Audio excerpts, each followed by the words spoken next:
Welcome to the WDW News Today podcast. My name is Eric Morton. With me, as always, is Tom Corliss.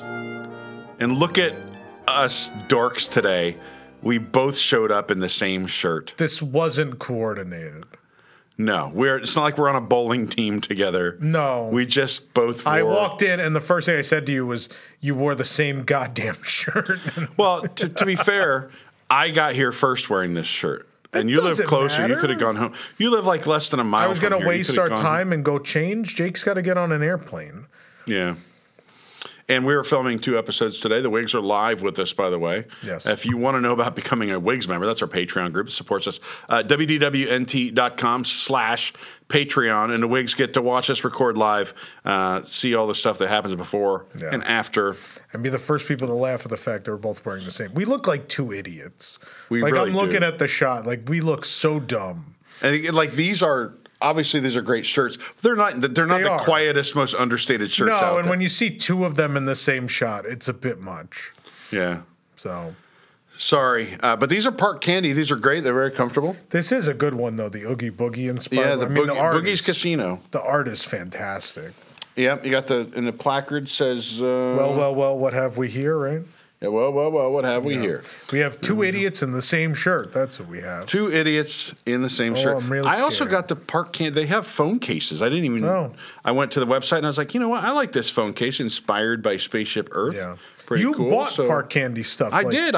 Some stuff they've provided us, but you have gone. I went the extra miles. You know, people got to the promotional stuff they gave us and scavenged it pretty clean before I could get to it. They took the Boogie Casino shirt. I did. This is a promotional one that you're wearing. I'm wearing the kind that a consumer would buy. So there's a big difference here, right? Now, these are great shirts, 4-way stretch, very comfortable. Go to parkcandy.com or www.nt.link/parkcandy. If you use the code WDWNT, you get a 15% Did you remember to discount. Use it? Yeah, I used it. Yeah, saved myself. Because I bought 2 shirts and a phone case. Yeah. Yeah. So. You know who else I like to shop from? Oh. CarouselProducts.com, which is the home of our pre-order for the Gertie the Dinosaur plush. Look at that. Well, we have some video clips that we can put in that I took at the park. I love her. She's great.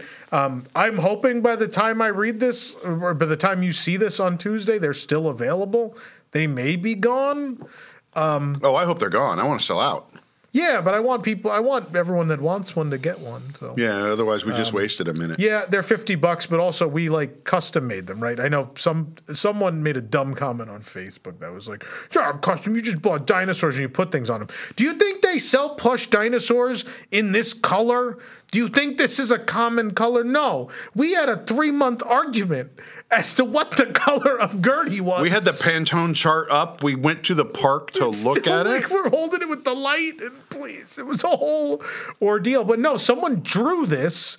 They then created a dinosaur in the shape of our model, and then there was a whole thing where originally they were this was just a color piece that was on the tail, and I said no, the snow has to be dimensional, it has to be the snow has settled on her, and it is. And also there's going to be a super cool, this is the prototype, so the neck on yours is going to be a lot more upright, and also you're going to have an embroidered Carousel Products logo on the foot, and also there's going to be a really cool tag. We made a super cool tag that's going to hang on this. So I thought, when I thought about when I was a kid, Sinclair gas stations, you could get a dinosaur. Yeah. I think they were inflatable, though. I just remember seeing them hanging in the window. I think they were. Yeah. We only had one Sinclair gas station in my hometown. It wasn't the gas station the Morton family chose to go to, but I remember driving by there and being jealous. They were known for the dinosaur, yeah. One 64 World's Fair, the 39. I forget which one was the Sinclair dinosaur.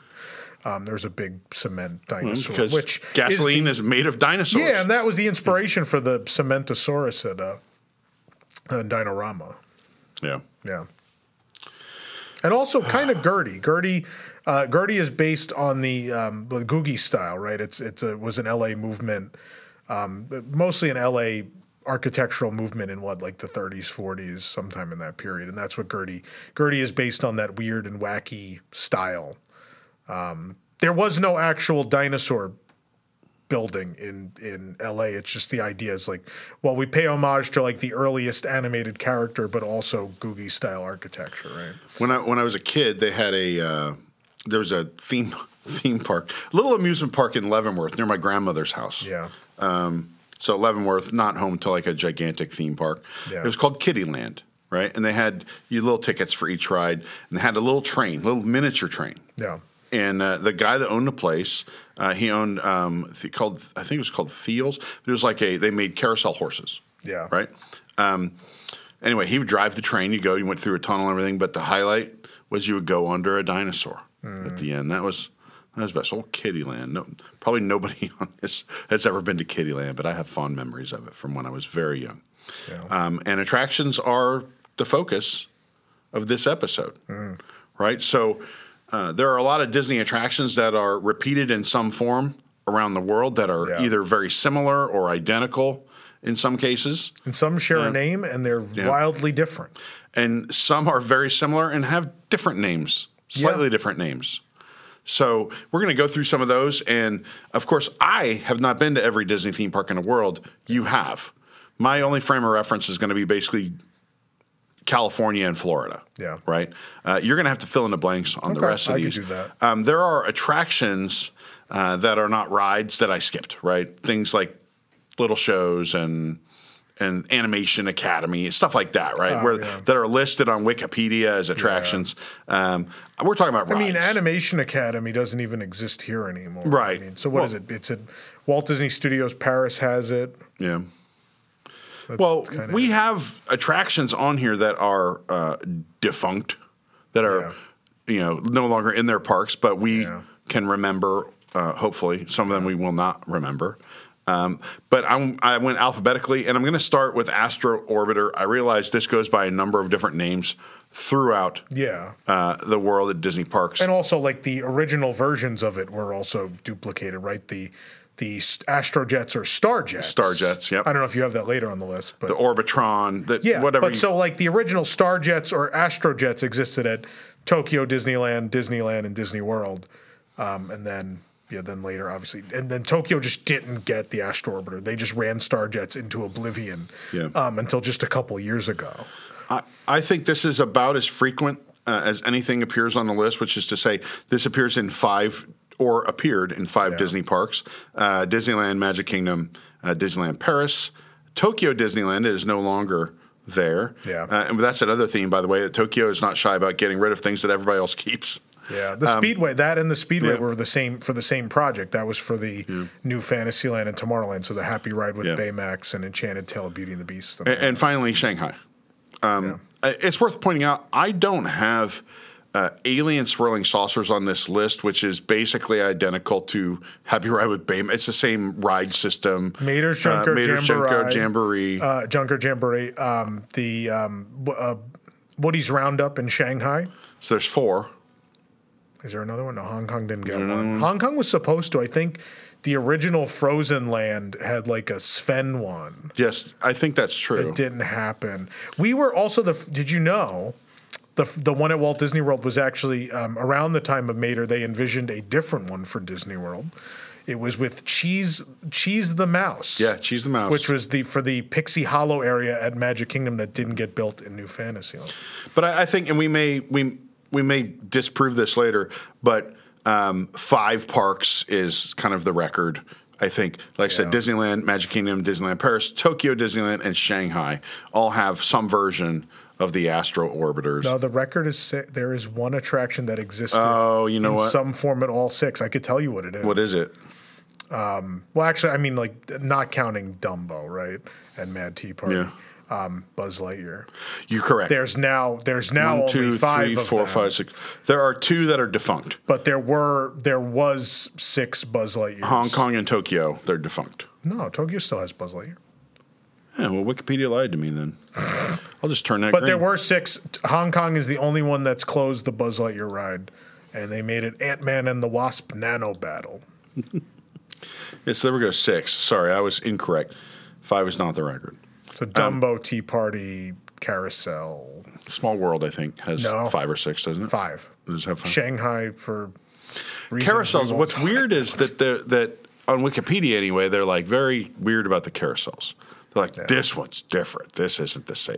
A lot of times they'll be like, okay, these are the same, but they're Disneyland carousels way different from Disney World carousels. I mean, they are. Yeah. And then obviously some of the carousels are weird and wacky, right? So like Jesse's Critter Carousel is pretty wacky. And before that, that was King Triton's Carousel of the Sea, which had weird sea creature. And then the one in Shanghai is Fantasia themed, which is one of my favorites. It's very cool. Autopia. I'm just going to call it Autopia. Small cars that you drive around. Yeah. There are a bunch of those. I don't know if any of them stick out to you. Well, two of them are gone. Right. Hong Kong and Tokyo are gone. Both got rid of it, yeah. They still have Disneyland, Magic Kingdom, and Disneyland Paris. That's it, yeah. Any of them stick out as better than the others? The Paris one. The cars are super cool. And they made them with like they're like these 1930s like Buck Rogers kind of cars. Mm-hmm. And the track like has actual lights embedded in it, like these cool lights that do like they run in sequence, so the light pattern travels the track. Do they steer better than the ones at the Magic Kingdom? Yeah, they're considerably newer. I mean, they were built in 92. But the views, right, especially at night, all the neon in that land and Space Mountains looming in the distance, that's my favorite one. The Disneyland one is cool, don't get me wrong. I like the off-road portion. Yeah. And you pass the subs and you go under the monorail. And at one point you went under the People Mover. Like ours sucks. Ours has always sucked.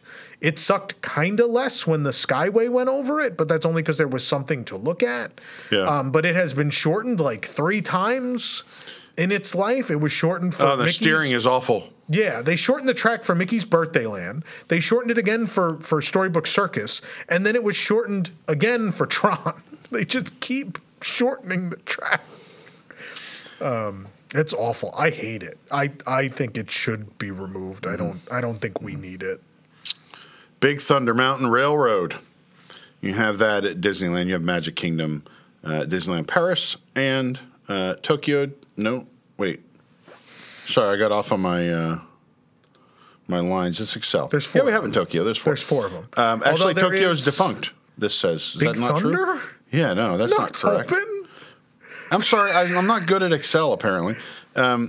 No, they exist. And there is, honestly, spiritually, there is kind of a Big Thunder in Hong Kong. The Big Grizzly Mountain Runaway Mine Cars is sort of a modern interpretation. There's also a really cool reference to Big Thunder on that ride. The dynamite it's from Big Thunder Mining Company. Yeah. There's piles of dynamite. And I love that. You can watch it here on the channel if you've never seen Big Grizzly Mountain. I love it. Mystic Manor's the reason to go, and then Grizzly's the other reason to go to that park. They're both spectacular. Yeah, and it's I'll just talk, if we compare them. Yeah. The one at Disneyland is superior, in my mind, to the one at Disney World. But both of those don't matter because Disneyland Paris exists. Right. And that's the one where it replaces Tom Sawyer Island. And so the trains leave the station and dive under the river and come back up the other side. And it's the best Big Thunder. There's a drop into like the water. There's this really cool scene. Well, look, I like the tumbleweed scene a lot at Magic Kingdom, and passing that on the train, that's really fantastic. Paris has this great scene where there's like the donkeys are chewing on the laundry. Yeah. Or the goats the goats are chewing on the laundry, and there's the donkeys sitting there and they're animatronics, and it's really cute. And it's just gorgeous. That being like in the middle of Frontierland and across the river and the riverboat passing by, it's pretty special. Also bonus points because it is called the same thing in all of these parks. Yeah. Where usually, for whatever reason, Disney slightly changes the name of all these repeat attractions. Does some of them drop the word railroad, though? Not according to Wikipedia. That might be. Big Thunder Mountain Railroad. I don't know if at different points some of them were just called Big Thunder Mountain and then others had railroad at the end, but maybe not. I thought that might have been it. Oh, yeah. You're right. Am I? I'm sorry. Yeah, 2 of them have dropped railroad. I'm really batting 1,000 today. It's okay. Can we start over? I don't think we have time to start over. We touched on Buzz Lightyear. Maybe one of the rides that is the most desperate need of refurbishment at the Magic Kingdom. Ours is awful. It's really bad. They're all bad. I don't like they all aged poorly. And the Shanghai one's pretty different. It's mostly projection mapping, and so it's all sort of it's a lot like the Ant-Man and the Wasp Nano Battle is very similar in its system. But I don't like it. It's mostly flat and projections, and I'm like, this doesn't. We've progressed past this, right? Like in 1998, this was a really cool novelty. And in 2005, it was still pretty cool. Now we're at the point where I don't think these aged well. And I think there are Toy Story lands in a lot of places. We don't need a standalone Toy Story ride outside of a Toy Story land in parks. Yeah, and also there's just the guns suck. Right. Yeah. I mean, they work well in Shanghai because it's a whole new thing, but it's just so flat. Yeah. Carousel of Progress was once at Disneyland, now just at the Magic Kingdom. In the world, well, that's not a Disney park. No, but it operated there. Yeah, that is correct. Yeah. There's not a whole lot to compare here. No. Casey Junior Circus Train. Yeah. There are two. Le Petit Train du Cirque, or I probably butchered that. Which one do you prefer? What order? I like both, right? The Disneyland one is this charming thing that takes you back to 50s Disneyland, and it is like obviously they've added new scenes to Storybook Land, but it's like getting in a time machine. It's so charming, right? That and Storybook Land are so charming. The Paris one is beautiful. I mean, that park is gorgeous, right? And so, I mean, that's a shorter ride, that one, but it's still neat. It's more of a roller coaster there. I like both of them. They're both their own different thing. Country Bear Jamboree, now shut down at Disneyland and at the Magic Kingdom. Well, I mean, it'll be back. It'll be back. Not as the original show, right. But yeah. Tokyo's still operating the original uncut show, though. Some songs in Japanese, but still the original uncut show with the original animatronics that still look like they're from 1983. Like that's amazing. They are beautifully maintained, but you can tell they're a little slow compared to the newer ones. But and just a quick note, I do like when we went on Winnie the Pooh at Disneyland, that they left Melvin, Buff, and Max up. If you know where to look, I mean, I'm sure a lot of these people are Disney fans and they know this already, but if you look in the right spot, they're still on the wall. My dream is that this musical jamboree show will be fantastic and people will love it, to the point where Disneyland management goes, hey, we should put that back and put that show in and replace it. Could you imagine, Eric, if we're part of the chain reaction that brings the Country Bears back to Disneyland? Could you imagine? I don't think it would happen. I don't think it would ever never happen. hear the end of it from me. I think that's a pipe dream. It might be, but the IP music gives it a chance. I think people that Winnie the Pooh ride at Disneyland is a piece of garbage. It's like taking what is a charming and solid dark ride and making it incoherent. They put everything all the scenes are out of order. The vehicle for some reason just floats. It does this floating thing. The whole ride, like, I'm Tigger, come bounce with me. The vehicle doesn't bounce. It just keeps floating. It makes none of it makes sense. Davy Crockett's Explorer Canoes. Which in Japan are the Beaver Brother. The Beaver Brothers, yep. Do you know who the Beaver Brothers are? Tell me the story of the Beaver Brothers. The Beaver Brothers are the ones who built the dam atop Chickapin Hill, which is Splash Mountain. The dam stood until Rackety Raccoon made an experimental blueberry moonshine that he was distilling, and it exploded. And it blew a hole in the Beaver Brothers dam, and thus Splash Mountain was created. That's the backstory. I love it. Moonshine. So in Blueberry Moonshine, those characters do not get mention in either or did not get mentioned, I should say, in the California or Florida Splash Mountains, right? But in Tokyo, not only are they mentioned, the Beaver Brothers have the canoes attraction, but Rackety Raccoon has his own saloon that sells the delicious Critter Sundae. But no blueberry moonshine. No, it does not have blueberry. They all decided maybe we don't make blueberry moonshine Well, it's anymore. explosive. It's very dangerous. I never knew that blueberries were explosive. The railroad. Disneyland Railroad, Walt Disney World Railroad. Well, what's your favorite? I want to get your take on just give us the Disney World versus Disneyland. Give us.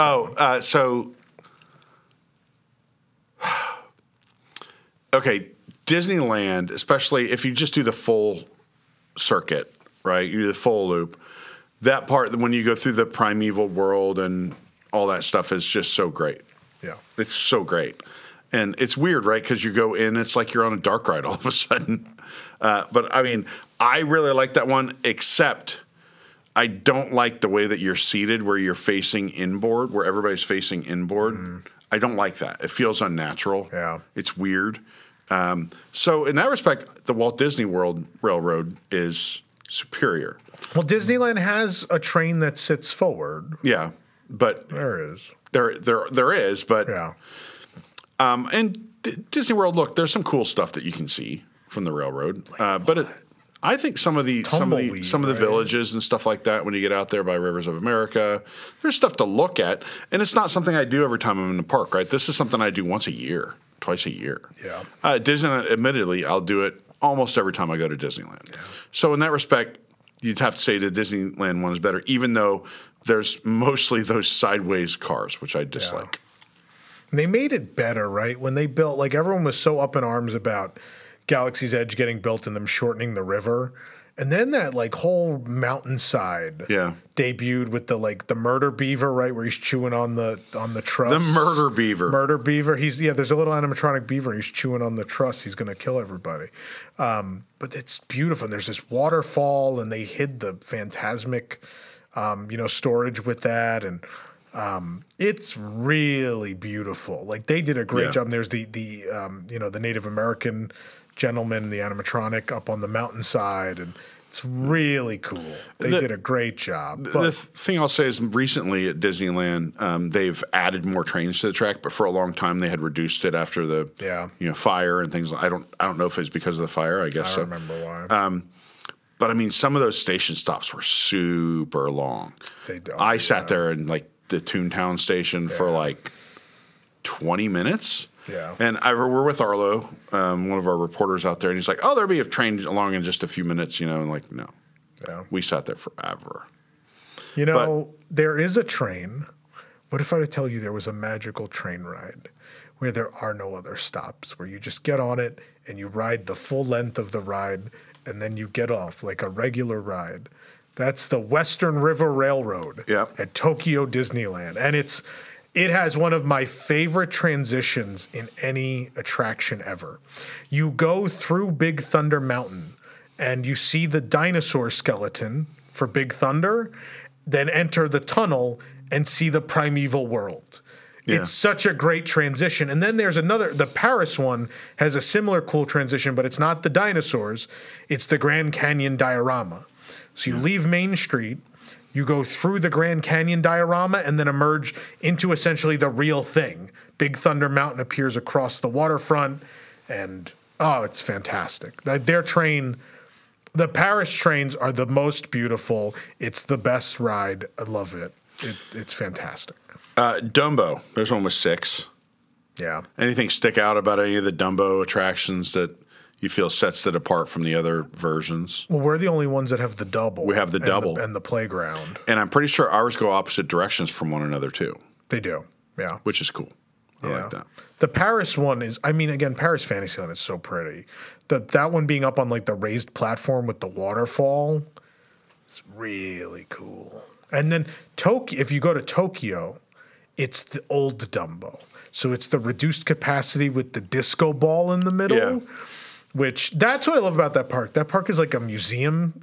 It's like half museum and the other half is amazing new rides we would never get in the U.S., right? So you can go on Honey Hunt and Enchanted Tale of Beauty and the Beast and Monsters, Inc. Ride and Go Seek. And then on the other side, you can go on Snow White and Dumbo and Haunted Mansion and Pirates and all these things as they existed in Disney World in the 1970s. It's amazing. Flight to the Moon, Mission to Mars, nothing to say I barely about those. remember either of those. Frozen Ever After. There are about to be 4 of them. Yeah. Well, Right? no, there are about to be 3 of them. The Tokyo ride will be different. Is it going to be different? Tokyo has said several times their ride will be different. We don't know how different, so maybe I'll agree with you in a couple months, but they have been adamant that it's going to be different. But I will tell you, I mean, you can go, I'm not going to bore people again. We did the honest review of Frozen Land in Hong Kong. Go watch it. It's available. But the Hong Kong one is far superior. And I said we're going to just do rides, but do you want to talk about the Tiki Room? Yeah. Because I do feel like there's something special about the Disneyland Tiki Room. Well, it's Walt, right? So I don't know. I actually had this conversation with someone the other day, and I didn't know this wasn't a widely known thing, but you know why it's called Walt Disney's Enchanted Tiki Room, right? Why? Because he paid for it. Yeah. WED didn't pay for it. Disneyland didn't pay for it. He paid for it. And so his name was on it. And so that's why it's Walt Disney's Enchanted Tiki Room. So that one's special because it was like a passion project of his. He paid to build it. It's this tiny little building. So it's it's very intimate, right? It's this low roof. It's very small. It feels like this intimate, special experience. It's like church, right? I jokingly say to people when we go to that Tiki Room, it's like it's time to go to church. It does. Yeah. It does feel like one of those special places. What's neat is it feels like a special place, but it also feels like welcoming and casual. Yeah. Like it has a certain history about it that makes you feel reverent, but at the same time, you feel very at home and comfortable there. Yeah. And it's hard to put your finger on exactly what that is, but there's something special about the Tiki Room. It's the Disneyland thing, right? Because Disney, I forget which Imagineer said it, but Disneyland's like a warm hug, right? Yeah. That park is very the scale and the scope and the meaningfulness of that park. It's like a big warm hug. In another show, and I just mentioned this. This is not a repeat at any park, but there are elements from Great Moments of Mr. Lincoln. Yeah. Great Moments with Mr. Lincoln is at Disneyland, and but it has Golden Dream at the end, right? So there's elements Also of has that. two brothers in the middle of it. Yeah, 2 brothers in the middle. So there are elements of the American Adventure. Yeah. There are also things that make you think of the Hall of Presidents. Yeah. And so it's sort of this amalgamation of both of them. In a strange way. I mean, it's not as awe-inspiring as the American Adventure, right, where it's the grandeur of this theater. It's, again, like the Warm Hope, it's a smaller, more intimate space.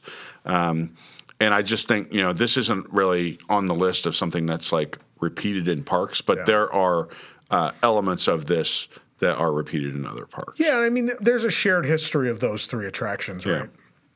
I mean, so, like, Walt did Lincoln for the World's Fair. And then duplicated it for Disneyland.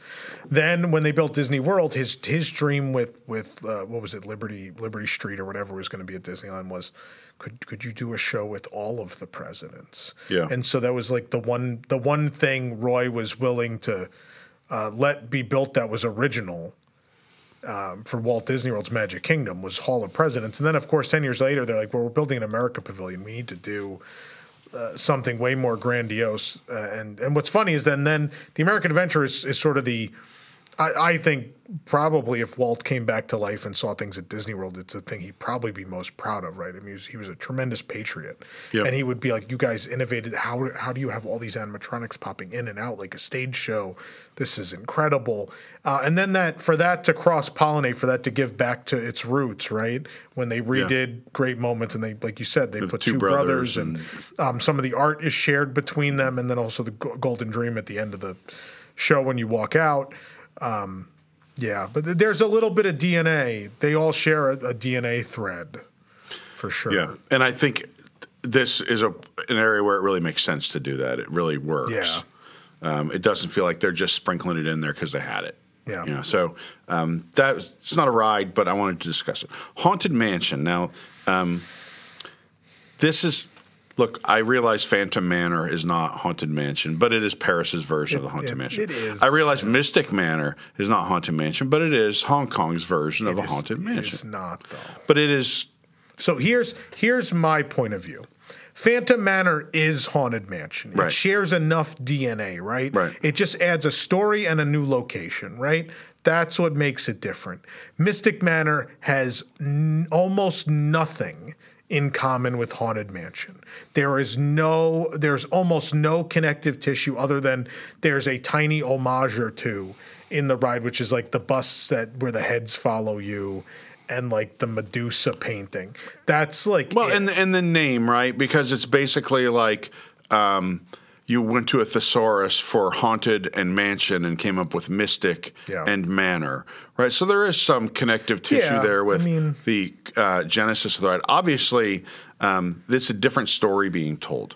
It is widely considered one of the best attractions in the world. I think it's the best attraction. Yeah, it is.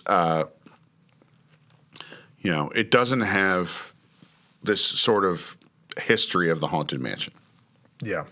Which is what brings people back, right? Their memories of being on the Haunted Mansion and this sort of playful take on a dark theme. Yeah. And something that's hard to duplicate, right? Because a lot of theme parks when I was growing up, they had like a haunted house or a fun house, as they used to call them, and all those kind of things. The Haunted Mansion sort of leans into that, but in a lighthearted way that makes you have fun instead of being scared, even though there's scary themes all around you, right? There's a murderous bride. There is a ghost pushing you out of a window at Disneyland, essentially, right? There's all kinds of scary stuff going on, but I don't think even little kids get scared of the Haunted Mansion because there's something, maybe it's the music, maybe it's the silly gags that are the ghosts. Here they are in the afterlife, and they're not like walking around banging chains and stuff. They're playing, they're being playful and having a good time. So I think if we're comparing the domestic ones, the one at Disney World, I think is the Magic Kingdom one is slightly longer and better in some ways. And the one in California is shorter and better in some ways. I like that the stretching room is actually an elevator. I think that's an innovative way that they solved a problem to get under the berm. And their Hatbox Ghost makes sense to the story more, where they've placed it. That'll make sense. I feel like the addition of the Hatbox Ghost at the Magic Kingdom was just because someone said get the Hatbox Ghost in there, as opposed to like how do we tell a story with the Hatbox Ghost, and that has not ruined the Haunted Mansion for me, but it has certainly made me scratch my head a little bit every time I go past it now. So those are two great ones. I give the nod to Disneyland being the original and the the use of the stretching room. I think the exterior is better in Florida. I like the instead of that.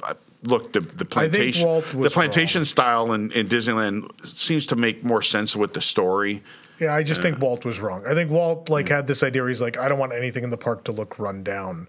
Yeah. But you're trying to tell this compelling story, right? And ours, just that building really nails it. Yeah.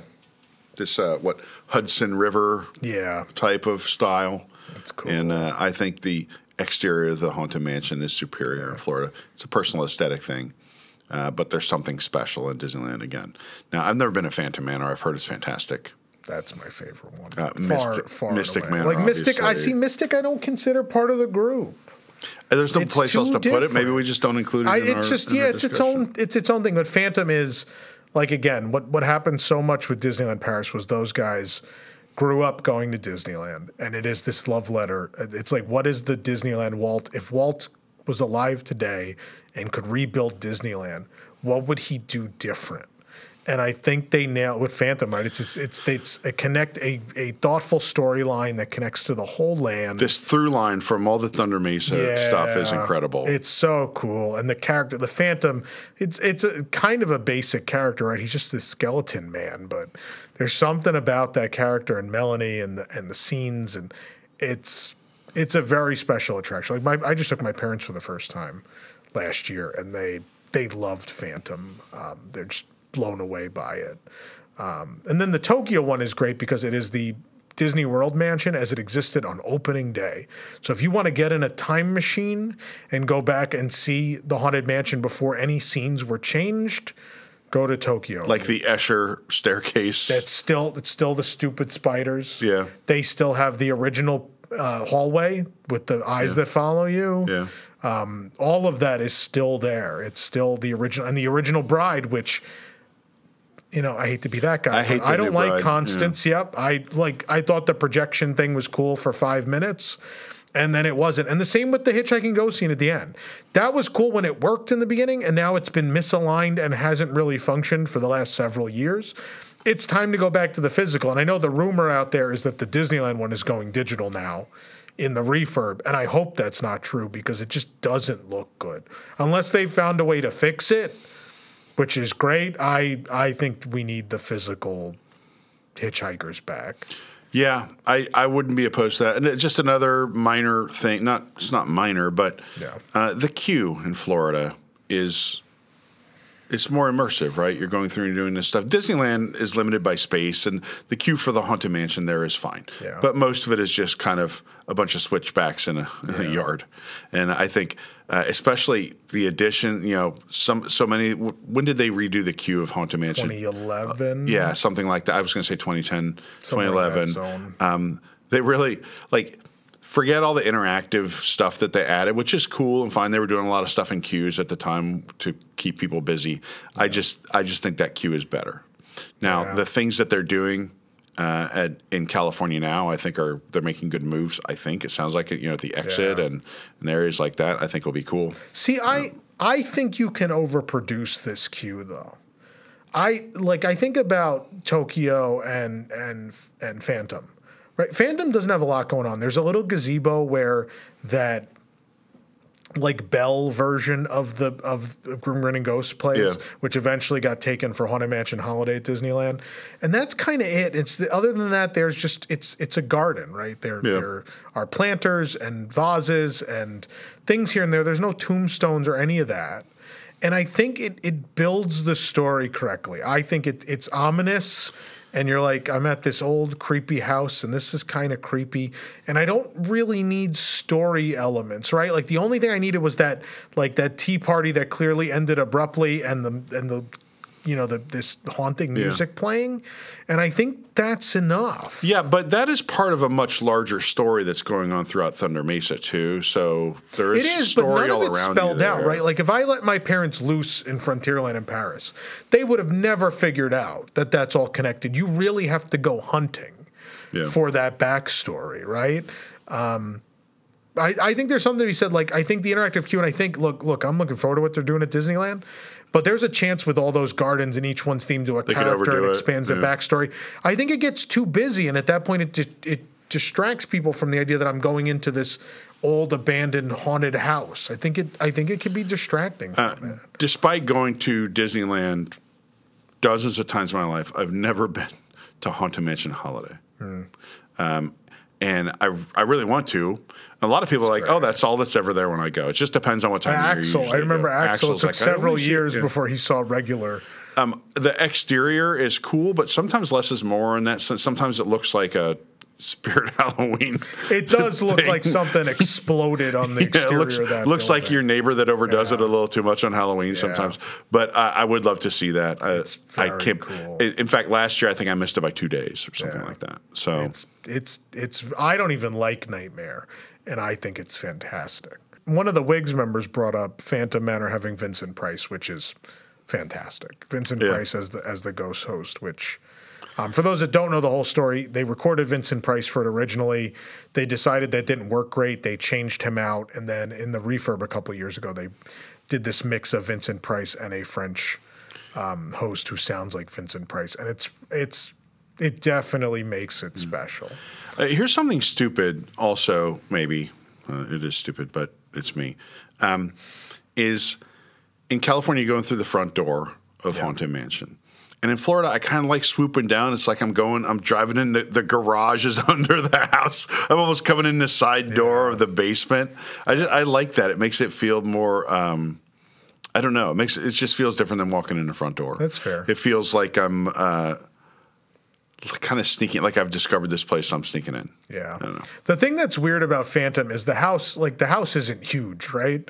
And so you get to the front door, and the front door opens, and the foyer is pretty large. And you think about it, like if you sit and think about it, you're like, yeah, the house wasn't any bigger than this foyer. The foyer's bigger than the house. And this stretching room, like that's about the size of the house. Because obviously, yeah, theirs goes down. They have the Disneyland one, so the elevator takes you down. And then there's just more house underground, essentially. And it's like, if you really stopped and thought about it, you'd be like, this can't work this way. This isn't all in this house. My brother, I remember one of his favorite books. I wish I could remember the title. There's a book, I think it came out in the 90s, but it's about this house that keeps expanding on the inside. Stays the same footprint on the outside, but it keeps expanding on the inside. I like, maybe it's a supernatural house. Yeah. All right, next up, we have Indiana Jones Adventure. Now, it does include Animal Kingdom on here with Dinosaur, which I guess makes sense because it's absolutely identical in terms of track and ride system. It's probably going to be more identical eventually. So there's also this attraction that exists at Disneyland, at DAC, and at Tokyo Disney Sea. Yes. And let me guess which one you think is best. I would have said Disney Sea, but last trip I rode Indiana Jones at Disneyland, and everything worked. I rode it with Obviously you. in the smoke. Oh, not last trip, but yeah. Yeah, but now like 100%. I don't think I've ever had a 100% ride on that. And with they fixed the lava pit, the smoke, and everything. And I like had a moment. Like, look, I go to these places a lot, and I've been on these rides a lot. So it is a big deal when I ride something I've been on hundreds of times and stop and have a moment where I'm like, this is amazing. And on Indiana Jones last trip, I had this moment where I'm like, this is incredible. This is one of the best things they've ever done. And the Japan one is phenomenal. I like the queue better in Japan. It's this whole temple. It's this Mayan temple, and it's incredibly detailed. It's fantastic. But I think I like the Disneyland one slightly better, but I love them both. They're both For Disneyland, that is a super long queue. Because they had to get you out beyond the berm. Yeah. Yeah, that is a super long queue. The only thing I will say is I have not been on it in Japan. That comparing it to Dinosaur, the weird thing to me was that there are times on that ride when you're seeing the other vehicles a lot in Indiana Jones. You're just seeing the other people that you have like passing an area you just passed. It's a little weird, but it's a great ride. I wonder why.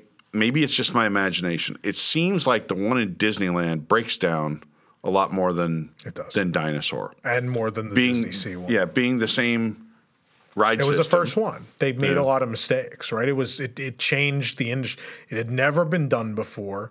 It changed the industry. Right, the same with Test Track, right? I think for a very long time, Test Track went down more than any of its any of the copies that were built later, and they weren't necessarily copies, but the same ride system. Yeah. You learn things, right? When you're building a ride system that has never been done before, I think there's a lot of mistakes you can make, and I think they tried to do something unbelievable, and they achieved it. But yeah, it does go down for a couple hours a day. It's inevitable. But yeah, Dinosaur and the other Indiana Jones don't have that problem. And then as far as Test Track is concerned, Radiator Springs Racers does go down a decent amount. But Journey to the Center of the Earth does not. But I will say, of everything in Japan, Journey is probably the ride that goes down the most. So that ride system in general is just their most problematic. Well, and I don't have those listed, even though they are identical ride systems. They're the same system, yeah. But they're not same ride. Fairly different rides. Yeah. The thing that puzzles me is that in Florida, I get it, you want to go outside and do the speed run. I don't know why they didn't put some kind of canopy up because it rains constantly in Florida during the summer season. Yeah. I remember there was talk when they were doing the last refurb that they might have thrown a building over it. And then that didn't happen. I kind of wonder if it's going to happen now. Yeah. I wonder if that's going to be this new version. We'll have to wait and see. We'll see. That's a good one. But Indiana Jones Adventure, your favorite is the Disneyland version. And one of my favorite attractions of all time. Like just when it 100% works, I don't know like now, it's funny. Like a couple months ago, I may have not even thought to mention it with things like Mystic Manor, but now, like having that recent experience where everything functioned, I'm like, yeah, it's in that conversation for sure. Lee is really getting on me that we need to go to Disneyland soon. Yeah. Which is great because my Magic Key expires in a few months. Well, we got to see if we're going out for food and wine. We got to figure that out. We'll see. It's a small world. 5 of these, right? Yeah. Again, I adore the exterior of the Disneyland version of this attraction. I love that it loads outside. Kind of showcases like how great the weather is in Southern California. I love it. It's not in great shape inside. Ceiling tiles, not in Florida either, right? But I don't like the raised canal kind of. It looks like an outdoor. It's like an above ground pool. Yeah. Feels like I'm in an above ground pool. I don't like that. And look, I get it. There's points for being the original and points for what they did to accomplish that ride. Yeah. The one in Florida, the exterior is nothing. Horrendous. Right? That is. I don't know. What you just talked about with Test Track, right? Was Mark Davis, and they knew they couldn't build the exterior from Anaheim because they knew enough then. Imagine in before the park even opened, that Disney World, they were thinking, oh, we can't build that ride with an outdoor portion. Meanwhile, in 2018, they opened Toy Story Land in Florida where it's all outside. They could have still had the same facade, and then you go inside to load the ride. So, guess which one is my favorite? Tokyo. Because they did what you... Eric, all the logical thoughts you just had are achieved in Japan, where they have essentially the California facade. You walk into it, and then it's kind of like the old Florida load area. But then it's the Florida ride. But imagine this, ladies and gentlemen. Imagine if you went on the Florida It's a Small World, but people cared about it. So imagine if like the sets were vibrant and the lighting was nice and it was maintained. The Tokyo, I almost cried the first time I went on the Tokyo one. It was so pretty because it was my small world, right?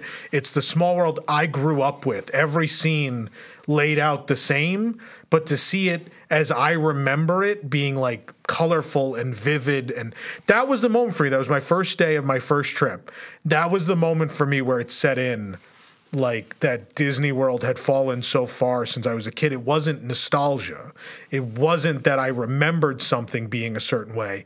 It actually was that way. Because the minute I rode that ride, I was like, that's what I remember. I remember the rainforest scene. I remember the tassels or whatever you want to call them actually blowing in a way that it looked like it was raining. And that worked there. And I was like, this is the small world I remember from my childhood. And this place is magical. This is, again, something kind of ticky-tack. Yeah. I don't like going on a dark ride and seeing very clearly acoustic ceiling, like drop ceiling tiles. Yeah. I don't like that. I don't know how they handle that in Tokyo. I realize you have things that you need to hide from view, and drop ceiling is the accepted way that we do that in this country. We do it right here. I just think it's weird, and especially when those things start deteriorating inevitably.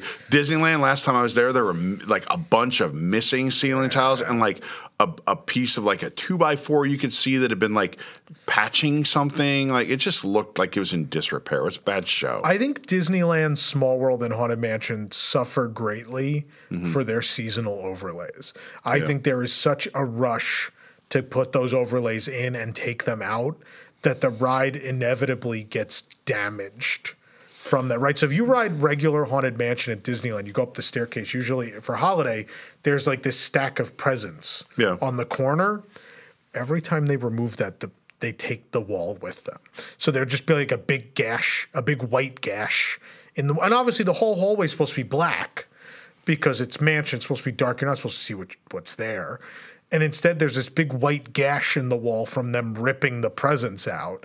And it immediately takes you out of the ride, right? And same with Small World, where you look up and inevitably see something that didn't get put back from the holiday version. That being said, I will tell you, I don't like the Anaheim Small World.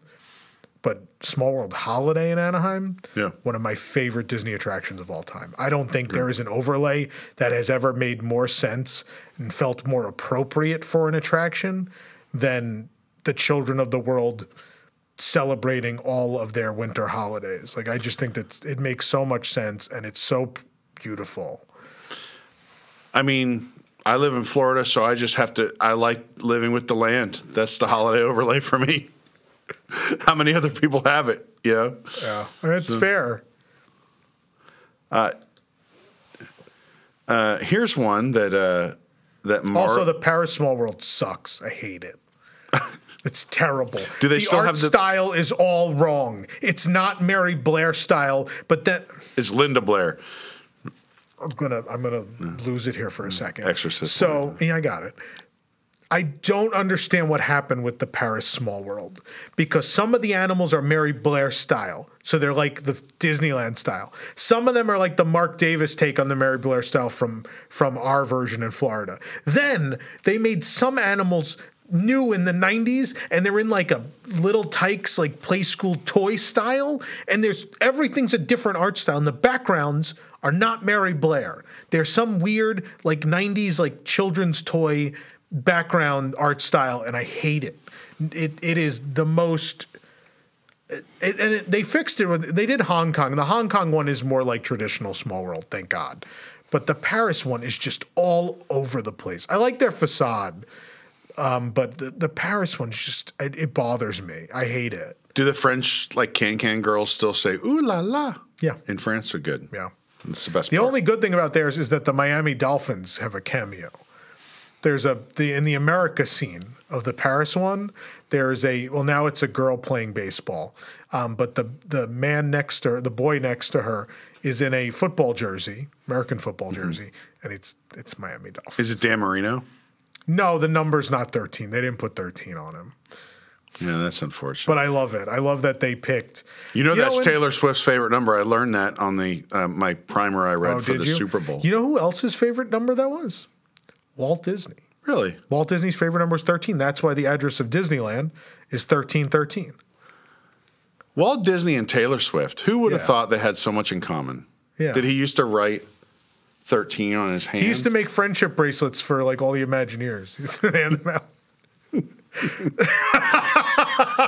Friendship bracelets, and he'd put them on the rim of a martini glass. He wrote songs about all the Imagineers he parted ways with. The one he wrote about the guy that founded Freedom Land was my favorite. Like, man, he really let that guy have it. Oh, on his when Walt Disney was in his Reputation era. I don't know enough about Taylor Swift to go any deeper into this. Jungle Cruise. Hong Kong, Tokyo, Magic Kingdom, Disneyland.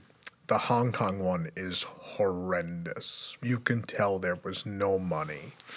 They just there's a river, right? And what's weird is you cross the path of the rafts to the Tarzan treehouse. So instead of having a Frontierland and a Tom Sawyer Island, they put Tarzan's treehouse across the river.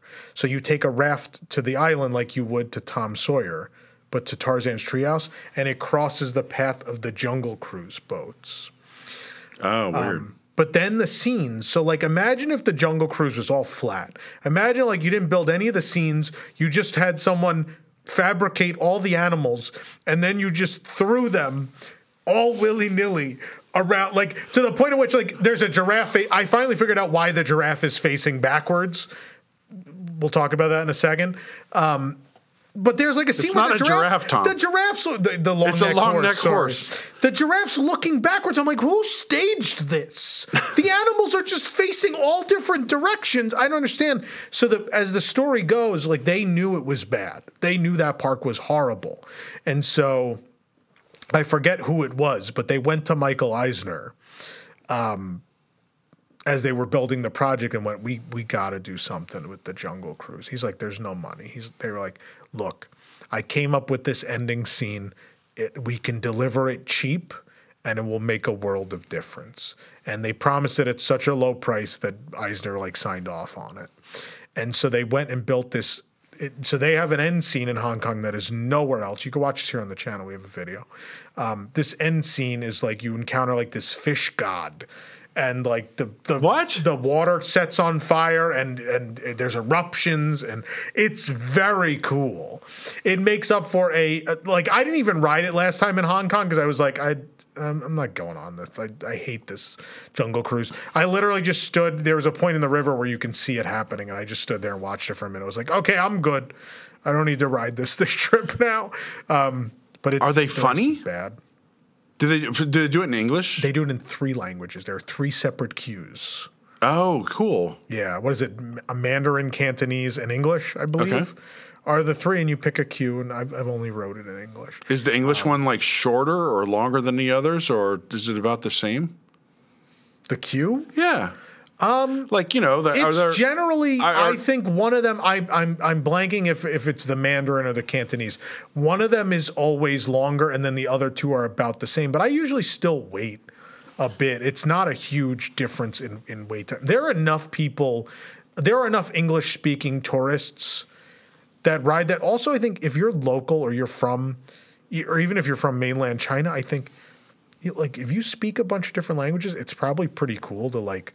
Oh, I've learned English. I'll go ride the English version. So you'll see people who are definitely from Hong Kong or from mainland China in that English queue with you because it's probably cool, right? They probably do not get a lot of opportunities to use this language they've learned, right? Well, In Hong Kong, I mean, everyone's fluent, but mainland China, they probably don't get to use it very often. and Japan? No, this is Hong Kong. Is there a Jungle Cruise in Tokyo? Yeah, yeah. we'll talk about in that. It's Ja- weird. But in Oh, it's in Japanese, and you have no idea what's going on. And I love like there's weird parts where there's crowd participation, and it's like da, da, and they go, and then everyone starts clapping like this, and it's. I guess what it's I'm wondering weird. then, and maybe Hong Kong is a fairly Western Yeah, I mean they culture. speak English. Yeah. So I was wondering about the cultural like norms of sense of humor, like the kind of dry sense of humor of it doesn't. the park translating well over Doesn't there. translate on the English No. Jungle Cruise, no. So you can understand what they're saying, but it's not funny. One The thing that Tokyo one is Okay. bizarre. So they did a refurb a couple years ago where they changed the story. The story is that, and I may get some of this wrong because I don't completely understand it, and my translation was from Spencer, and Spencer's Japanese is so-so. so. There are these sort of like juju, you want to call them like artifacts, idols. I don't know what they are. There are these 3 animal totem things hanging off the front of the boat. And so like they say they've acquired these and whatever. And so we begin the journey, and they're weird little things, right? So their rainforest has like a canopy. There's like you can tell it's man-made, but it's sort of a ivy canopy that sprays mist on the boats. There's some other differences here and there, but you get to the temple, and in the temple scene, it's completely different. They built this whole projection map scene where, at random, one of the 3 animals on the totem. So there's, what is it? It's a elephant, tiger, monkey, I think is the 3rd one. Don't quote me on that. And so at random, you'll get one of the 3 scenes where, like, the god, the tiger god or the elephant god or the monkey god will come to life. And the temple, which looks like it's in ruins, when this happens, the stones will, like, shift, and the temple will become beautiful. It'll look like it's in ruins when you enter, but then the inside will, like, fix itself thanks to the presence of your idol or totem, juju, whatever you want to call it, that the skipper brought into the temple. The joke after this is, so Trader Sam still exists, like the figure that Right. was in Florida. We called him Chief Name up until. Do they wear Jungle Navigation Company patch? No, that doesn't exist. So Trader Sam is there at the end. He's selling these juju. So he has dozens of them. So the joke is that he made these, like, and they're fake, but he doesn't know. We just went through the temple and it set off like this whole thing. Like the magic is real. Yeah. But then the joke at the end is, here's Trader Sam selling a bunch of them. You could buy them. When this opened, they sold them. I have them. Oh, really? They're in a package. You get all 3. And you could actually buy the quote unquote fake Trader Sam Oh, that's great. idle. Yeah, it's what a really great gag. It's really funny. And lastly, this changes from time to time depending on the management of the parks. Yeah. But I recall being told, hey, in Florida, they're really making them stick to the script, the skippers. And at Disneyland, they let the skippers kind of freestyle a little bit and add their own humor. Yeah. I think that is true. It definitely is. Because the last few times I went to Disney World, that wasn't as funny. And it was very like formulaic. Yeah. And I have had a few good skippers in Magic Kingdom, don't get me wrong. But at Disneyland, I always get a different experience. It's a different culture, though, right? Because that's L.A. Yeah. So there's a performer culture in L.A., right? So there are famous people that started as Jungle Cruise skippers, Yeah. right? So there's a better talent pool there. Also, I think they cast for that talent at Disneyland. Yeah. I think here it's like any attraction, you just get set with You it. just get cast and learn the Yeah, script. and they don't actively try to be like, oh, this person be perfect for the Jungle Cruise, right? Because this is, I don't know if I should tell this story because inevitably someone will be offended, like someone was offended by you last week. So that whole long email we got. But there was a skipper I had, she was training, and English was clearly not her first language, right? Right. Which, obviously that person can work at Disney World, maybe a spieling attraction where you have to explain safety and things to people is not the place for that, maybe. So, clearly no one had gone over the script with her or, checked to make sure she was delivering the script correctly. And so every joke was butchered beyond recognition. So the people in the boat have no idea what's going on. I'm dying because I know what she's supposed to say, and it's not happening. So, here's some example. Most people take it for granted. Yeah. Yeah. She goes, some people take it, here's a sandstone formation, but it's not. Come on. Yeah. So she took, because that's the end. That's the elephant joke, right? Where they spray, people think it's water, but it's not. So she goes, here's a sandstone formation, but it's not. And then I'm trying to remember some. Oh, there is Ohantis at the end of the pole. I think he'll get the point eventually. Look, if it was on purpose, she is a genius, and I was the only one who got it, but it was definitely not, and I died. Boy, I don't know if I can tell this one, but someone who spoke perfectly good English was giving explanations at Animal Kingdom when you go on the trails and there's, where the bats are? Yeah. Maharaja Jungle Trek. And she's just explaining things to people and, spoke perfectly good English, but idiomatically didn't know what was the appropriate way to say things. Yeah. So she's just telling these kids that you could bleep this if you want, Billy. The bat's upside down. Did she use that word? Yes, that's the word she used. Wow. But I mean, I just didn't know, right? Because we all know what that word means, and people from all kinds of countries know what that is. So, just didn't know, and that's excusable, I guess. Yeah. It was an innocent mistake, but that can happen. There's worse things you could say. All right. I guess we'll move on from the Jungle Cruise. The Little Mermaid. What do we need to say about that? There is one major, major, major difference, and it makes the California one better. No. You know what I'm going to say? You say it. Mr. Limpet. I guess I don't know. You have no idea. Oh, my God. Mr. Limpet? In the movie, in the Under the Sea sequence, when all the fish surround Ariel and Sebastian, there's an Easter egg, and it's a fish called Mr. Limpet. There's a movie, I forget, Fantastic Adventures of Mr. Limpet, something Mr. Limpet. Don Knotts gets turned into a fish, and he's wearing glasses. It's Don Knotts as a fish.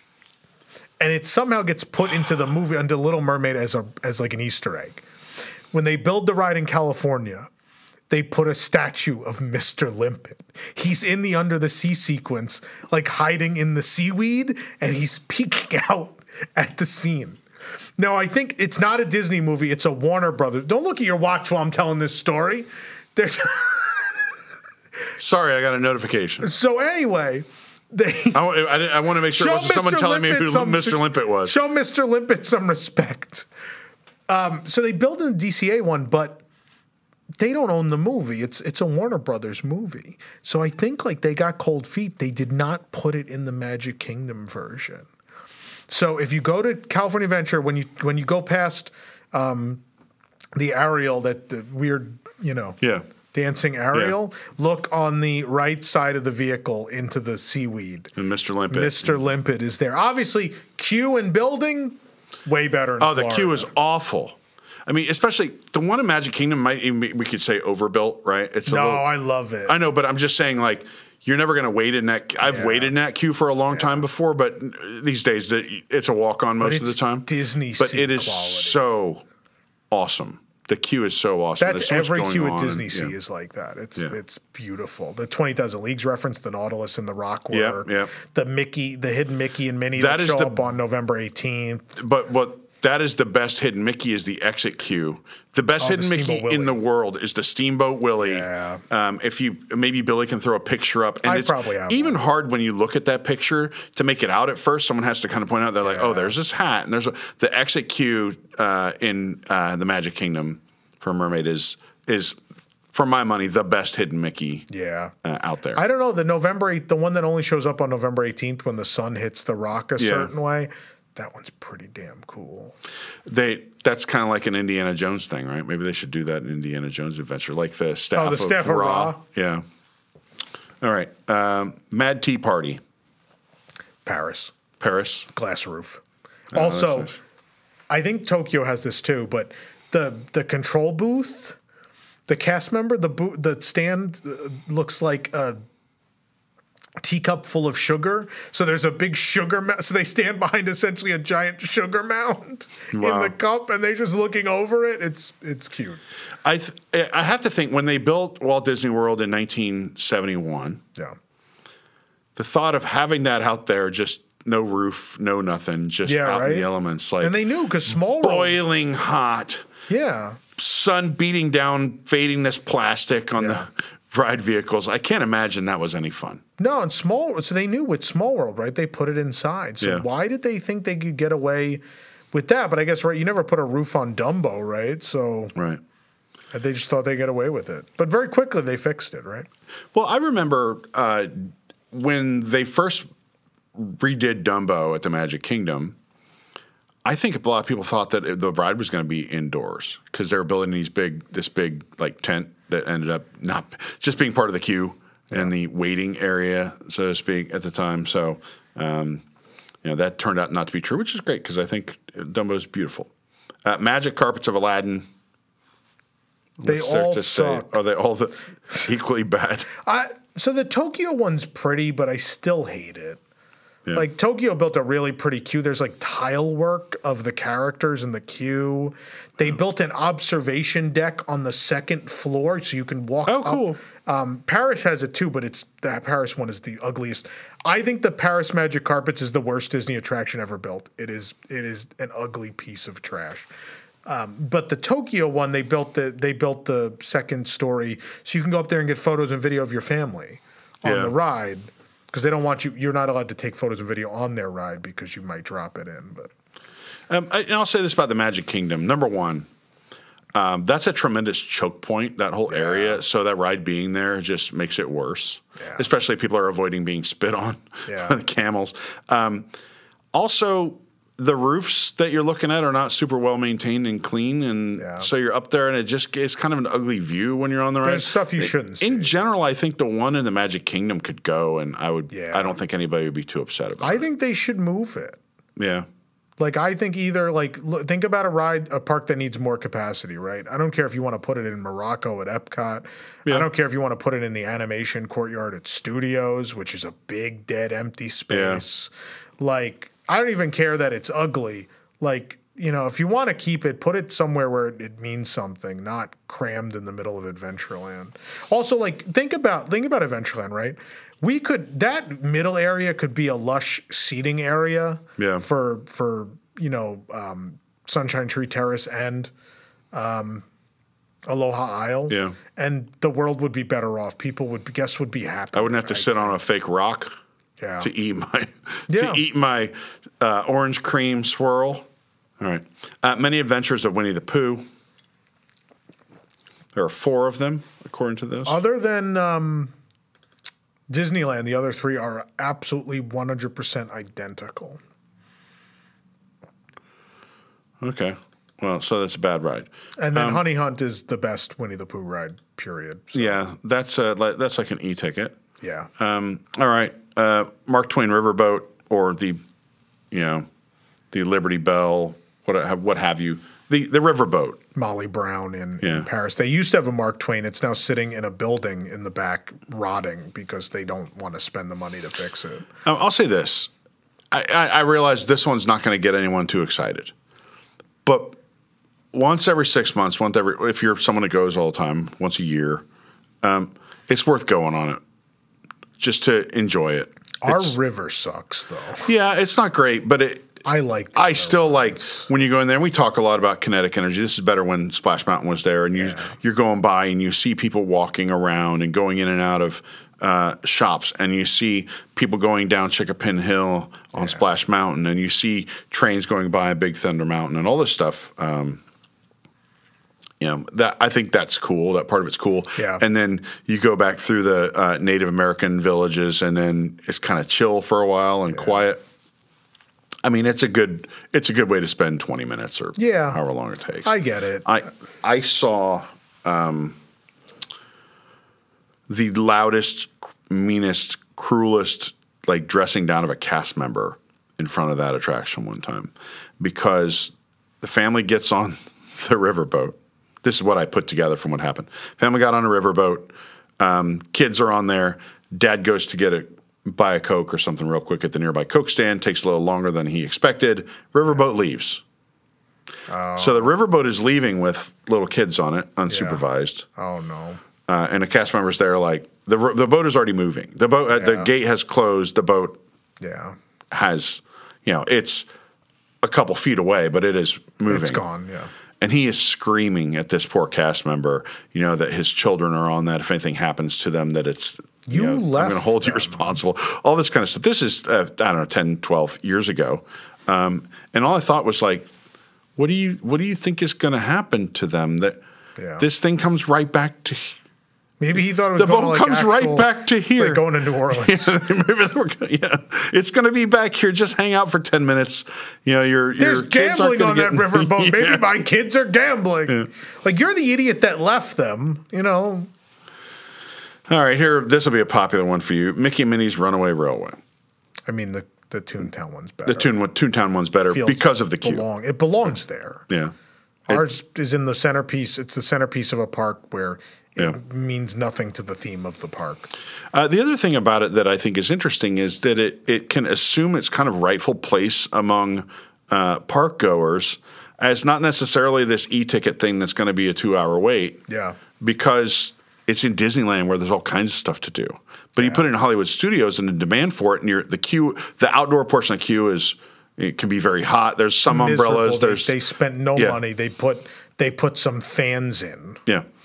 So in general, I think it fits better in Toontown, obviously. The queue is adorable in Toontown. And if you haven't been there, what's cool about it is that you're seeing artifacts as if kind of where we would have gone on a great movie ride and they're like, oh, here are the ruby slippers. And so it's as if you're a Toon, so you see Mickey's outfit from The Sorcerer's Apprentice, but it looks real because you're in Toontown. The plane from Plane Crazy. Yeah. All these kind of artifacts are really cool. In general, I just think it fits better and the queue is better and I think it's better in the context of that park. Yeah. I don't think it's appropriate to make it some sort of e-ticket, hour and a hour, 2-hour wait. Which it is at Hollywood Studios because there's just not that much to do there. You killed the great movie ride for it. What a dumb decision. Could have went anywhere. The thing is trackless. Could have been built in any shape, plot, as long as it was the right acreage. and you still ripped out the Great Movie Ride. And also you ripped it out while you were in the midst of purchasing most of the movies in the Great Movie Ride. Yeah. Millennium Falcon Smuggler's Run. It's identical. They're identical, yeah. There's no difference. From what I can tell, you put me in the building and it's the same exact experience. Yeah. Yep. I mean, the queue is identical. The ride is identical. Yeah. The experience is identical. All right, here's one that you know I'm passionate about, Mr. Toad's Wild Ride. So obviously, there's the original Disneyland. I think that was opening day attraction, was it not? Yes. 1955. And then there's a Magic Kingdom, which had original artwork by Rolly Crump, among others. We have a piece of it here in our studio. The shield from the trophy room. You can't see it, but I'll send Billy a picture. We have the shield from the trophy room, which was a scene that was exclusive to Walt Disney World's version. Yeah, it's on the left track. I believe it was on the left track. So that was what made it unique, is that there were two tracks, and they were completely different from one another. Coop. Yeah. It was a totally different ride experience. You could ride it multiple times. It had a lot of re-rideability. Yeah. There was no good reason to get rid of it for this Winnie the Pooh ride. I will take that to my grave. That is So here's the thing. I think there was plenty of good reason. People love Winnie the Pooh. It spoke better to this generation. Like, people didn't know who Mr. Toad was. I think that's part of the intrigue. Like Disneyland, it's different. Like people don't, but it's become one of those rides at Disneyland that is passed down from generation to generation now. It's indelible. It cannot be removed. But in Magic Kingdom, right, like it made sense, and it's inarguable. Like Winnie the Pooh always has a good long wait. People like it. People love those characters. Like those characters, like I'd rather have Honey Hunt.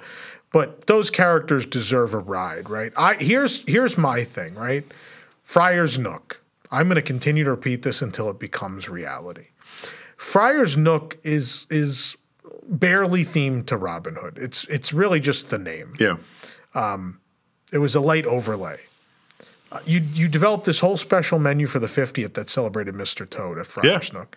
Why don't we turn that into Toad Hall? Why don't you have like that seating area outside of it is always like a war zone. Yeah. Take all that space, like shorten the castle wall if you need to, get out of the way. Take some of that space and close it and turn it into Toad Hall like they did in Paris. The restaurant in Paris is beautiful. And it's not big either. It's relatively small. But you get to eat in Toad Hall, and there's all this art, and it's beautifully themed, and you'd have a themed menu. I think that's Mr. Toad's place at Disney World. But sometimes we have memorabilia that's really hard to explain to a stranger or someone that doesn't get this thing. And when you were in Paris, you brought back the food paper, a clean, not used. Yeah, we had the food paper, and it's like a newspaper that says Toad Hall on it. Yeah, right. You can kind of see through it. You hold up the light; it's like that light kind of food paper. It's for like it lines a basket, like fish and chips basket. And because I'm an idiot, I framed it. It's hanging on the wall of my office. No, you should. I want to frame mine. Yeah, it's in a frame hanging on the wall of my office at home. I don't know. I don't know how to explain to people that this is just all this is a food wrapper, not the guy from Epcot, but a food wrapper. And but I think it's cool that there's that restaurant there. I also we'll get to Remy in a minute, but obviously that's the one. People Mover. I mean, only one is left. Yeah. Actually, that's not true. Houston Airport. Houston, I've been on that one too. I've been on every People Mover. Wow. Houston Airport not at Hobby, it's at Intercontinental Bush Intercontinental. Okay. And I've been on that one multiple times. It's weird because it's all like indoors and like carpeted hallways and stuff, so it's pretty quiet. It's like, and if you leave for a flight early in the morning or something like that, you're just kind of sitting on this kind of creepy little People Mover, but it's great. I forget who it is from our event. Someone that's presenting at Stage 89 worked on the Houston one. Yeah. I forget. I think Chris Brown. Yeah. Chris Brown, I think one of his earliest roles at WED was, because they tried to make it a legitimate transportation company, like a subdivision of WED. He worked on that and was surprised to find that it's still, surprised to find it was still operating. You should go to Houston just to ride it because surely they'll get rid of it. I'm sure I'll get a layover there at some point, although Delta doesn't stop there a lot. But No, if you're who goes to Houston now? It used to be Continental, and they got Jake bought, will know. Yeah, Jake knows. Jake, I mean, who Jake's a knows? Southwest guy though. They fly out of Hobby, But he should- which he is might know, like though. the University Airport in Houston. But But Jake, who am I flying to go to this airport? is it United? Does United go to Houston? It might be United. I don't know. Tell us, Jake. Yeah. Jake thinks it's United. Okay. Yeah. Let us know in the Go to comments. the if Houston you know. Airport. Ride the People Mover. Yeah. Peter Pan's Flight. There are 5 of these. There's Disneyland, Magic Kingdom, Disneyland, Paris, Tokyo Disneyland, and Shanghai Disneyland. Hong Kong never got one. Nope. I'm going to say something. I hate saying this because I hate this park. The best one is Shanghai. Really? It's fantastic. We have a video here on the channel. Please go watch it. It is lovingly made. It is a modern Disney attraction, but they've made all new beautiful 2D hand-drawn animation for it. There are animatronics. They're full animatronic figures of Peter Pan and the other characters. The scenes are gorgeous. It is... I was so disappointed by so many things in Shanghai, and then we rode Peter Pan, and I had no expectations, and we walked off and went, that is amazing. Is it longer? Yeah, slightly. Because Not one of the much. Magic Kingdom, I mean, that's the complaint, right? The Disneyland that is one's even shorter. Always like a 70-minute wait, right? Yeah. And then you get on there, and that ride is, what, 2 minutes long? But it's a rite of passage. It's Yeah, it's still very charming. Does Shanghai have the bicycle chain traffic with the glow-in-the-dark paint on the head No, for the but headlights? go watch the video. It's so well done. It's very hard, by the way. I've tried to video that ride. It's very difficult. It is because you keep switching have a sail sides. right in front of you. It's right in the way. Yeah, and that's why You need 2 I have people like for that 12 videos of the Paris ride, and I've never edited it together because I'm just unhappy with the sail being in the way half the time. I have a feeling this is going to go fun. Pinocchio's Daring Journey. Do you want to talk about It Pinocchio? has a different name in Paris. Le Voyageurs de Pinocchio. I love your French accent. Voyageurs. Did you have like you use like Duolingo or No. Rosetta Stone? I only know attraction names in French. That's all the French I know. So, I hate that you brought this up. They're mostly identical. Mostly identical. Oh, there's something that bothers. Look at you. There's something. Look at his mouth. All right, I'm gonna There's start- something that bothers Tom. I'm going to start with the more minor thing that bothers me. Okay. So, if you've been on the ride anywhere, you know, very early on, as you're heading towards Pleasure Island, Kungaloosh, Jiminy Cricket like comes down with his umbrella, and he's like, "Don't go!" I forget what he says, but he has like a worried face. At the end of the ride, Jiminy with the umbrella comes back, and in most of the versions, the one that's at the end where he's happy now, he's like, "You made it home." Yeah. It's still the worried face, and he's like stopping you. In Tokyo, when I rode that the first time, I was like, "Get out of here." They made a happy face, Jiminy. He's at the end, and he has the You made happy it. face. Yeah, and it makes sense. Then there's one other thing that I just don't understand. It's just I can tell. There's one thing that's different in all 3. Otherwise, they're completely identical, except for like there's some unload area things like the Jiminy's or Geppetto's workshop's a little different. Yeah. But that's about it in the mural and a little facade. Lampwick, the boy Yeah. who turns, obviously they all turn from boy into donkey, or as the Cockney coachman says, jackass. That's the only Disney attraction where they say jackass. So in the Disneyland one, Lampwick is facing away from you. There's some sort of like Pepper's ghosty mirror effect where you see Lampwick's human boy face in the mirror. The mirror's over the shoulder. You're seeing this. And then he turns around and he's a donkey, has the ears and everything. Is this like the Snow White's Scary Adventures where Kind of. the queen turns around? Yeah. And she, Oh, for sure. Yeah. Absolutely. But the difference here is they found a way to like angle a mirror yeah. and have the human face, a dimensional human Yeah. face, reflect off that mirror with like a green light. You go to Tokyo. Let me guess. It's He better. doesn't know. It's not. They're all just different. None of them are better. None of them are better, which is why it makes no sense. It's not like it was some improvement. Everyone just was like, no, we'll change it. So Tokyo opened the same year as Disneyland. So here, fun story. People probably don't know this. There are press releases for the opening of Tokyo Disneyland, for the construction of the park. They said the park will include one original attraction that will be exclusive to Tokyo Disneyland. It was supposed to be Pinocchio. But in the 1983 redo of Fantasyland, they then decided there wasn't enough. They're like, we don't think guests are going to be excited if all we do is redo the rides that existed. We should have one new ride. And so they took Pinocchio from Tokyo and put it in New Fantasyland. They opened the same year. So same track layout, same ride vehicle, almost 100% identical. There's another weird thing. The Jack in the Box face is different, but it's very minor. I think it's a cultural thing between the three. But so Lampwick, then in the Tokyo one, he doesn't turn. He's just facing you as a worried donkey boy. Then they built the ride again in Paris. He's the donkey boy facing you, but he has the mirror. He's holding the mirror, but you don't get to see the mirror. In his hoof? Yes, it's in his hoof. And I'm like, why are they all different? I love that you get worked up about it. Why? Who was working on this and when? You know what we got to change, guys. We're going to build this whole ride. You know what we got to change? This Lampwick figure. It has to be different in all three. What? Huh? I don't understand. All over Lampwick. Nothing else is different. What did you do? Wow, you're very passionate about this topic. I hate it so much. It makes no sense. I don't get it. Again, there's a little, like the Jiminy thing, the Rough House, the little projection in the Rough House. There's very minor differences, but then you get to Lampwick, it's different in all three. It's like Haunted Mansion, where they're like, you have to build it in a different land each time. They're like, every time we build the Pinocchio ride, the Lampwick figure has to be different.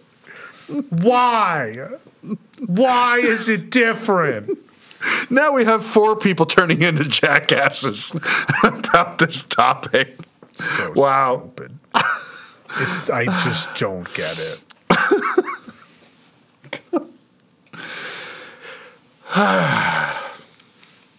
Pirates of the Caribbean.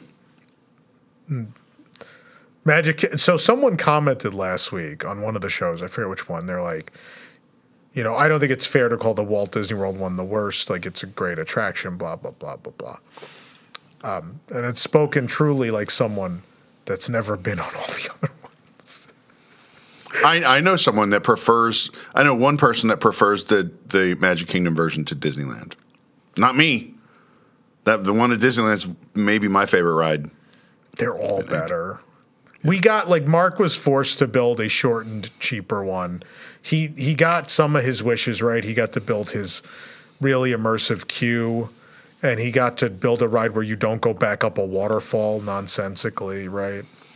Oh, the queue at Disney World is fantastic. Yeah, but... I mean, World's better than the queue in California. They're all better. But for different reasons, right? Paris is the best. Paris, they went above and beyond. And Mark even said in an interview, Mark said they perfected it when he went and saw the Paris one, which I think is the highest praise anyone can give you. Like, one of the guys that made Pirates of the Caribbean, you went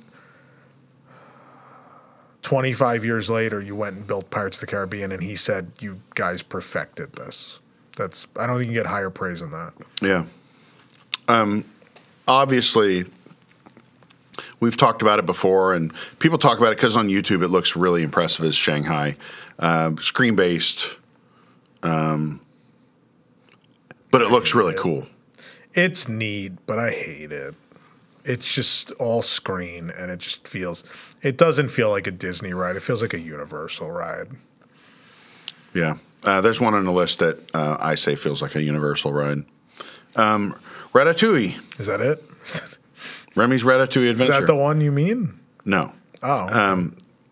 It does, but there's I think one in about 10. There's about 10 more coming up, and we're almost done. So, Ratatouille. Yeah. Same ride. It's a clone, but in Paris, you get that restaurant on It's the way better out, because it's which the is- ending as intended, right? Because at the end, he welcomes you to Chez Remy. Yeah. He says, "Welcome to Chez Remy," and then you don't go to Chez Remy. You exit to a brick wall in America. Yeah. In France, the restaurant's there, and it looks out to the ride, which is great. That's fantastic. I want to sit under a drink umbrella on a wine cork or whatever. The restaurant is better than the ride. My parents, that was like one of the highlights of the Paris trip, was getting to eat at Bistro Chez Remy. Do they still pump in smell on the ride, or can you just smell the kitchen from the restaurant in there? The Florida one, it works better because I think it's newer, but occasionally when they refurb the Paris one, it works. There's some effects in Florida that I've only seen work once.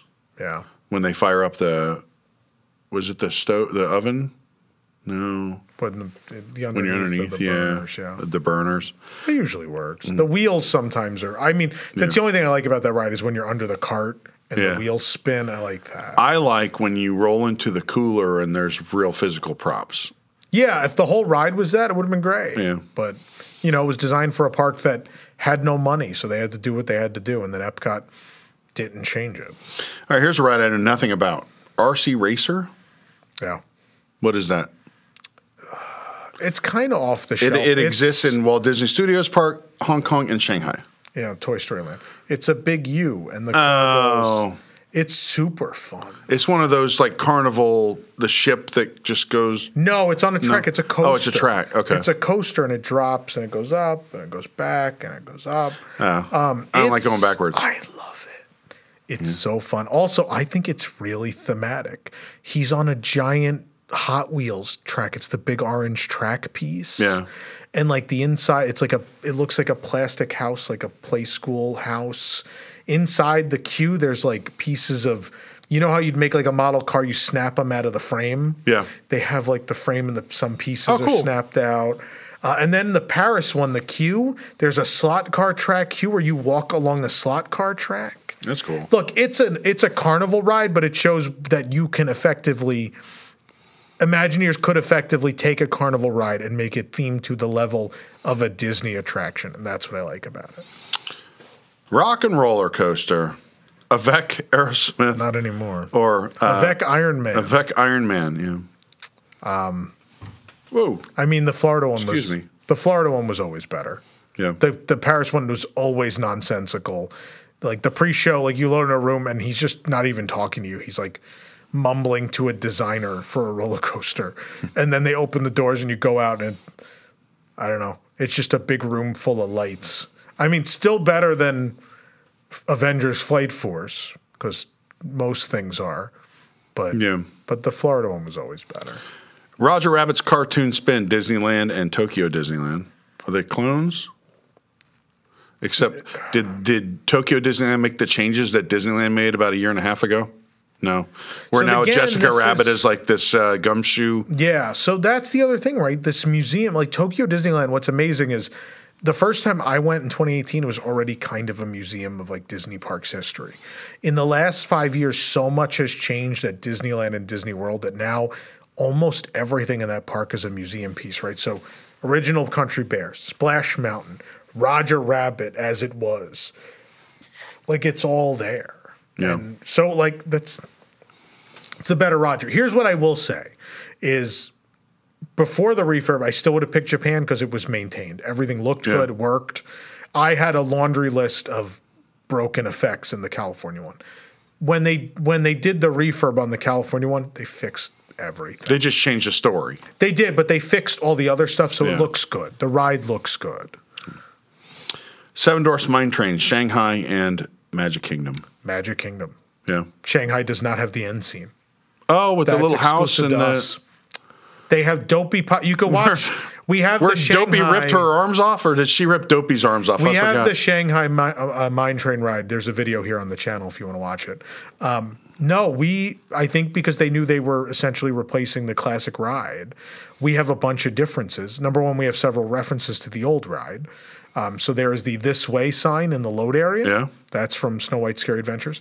The two buzzards Yep. that hang above the first lift hill are also from Snow White's Scary Adventures.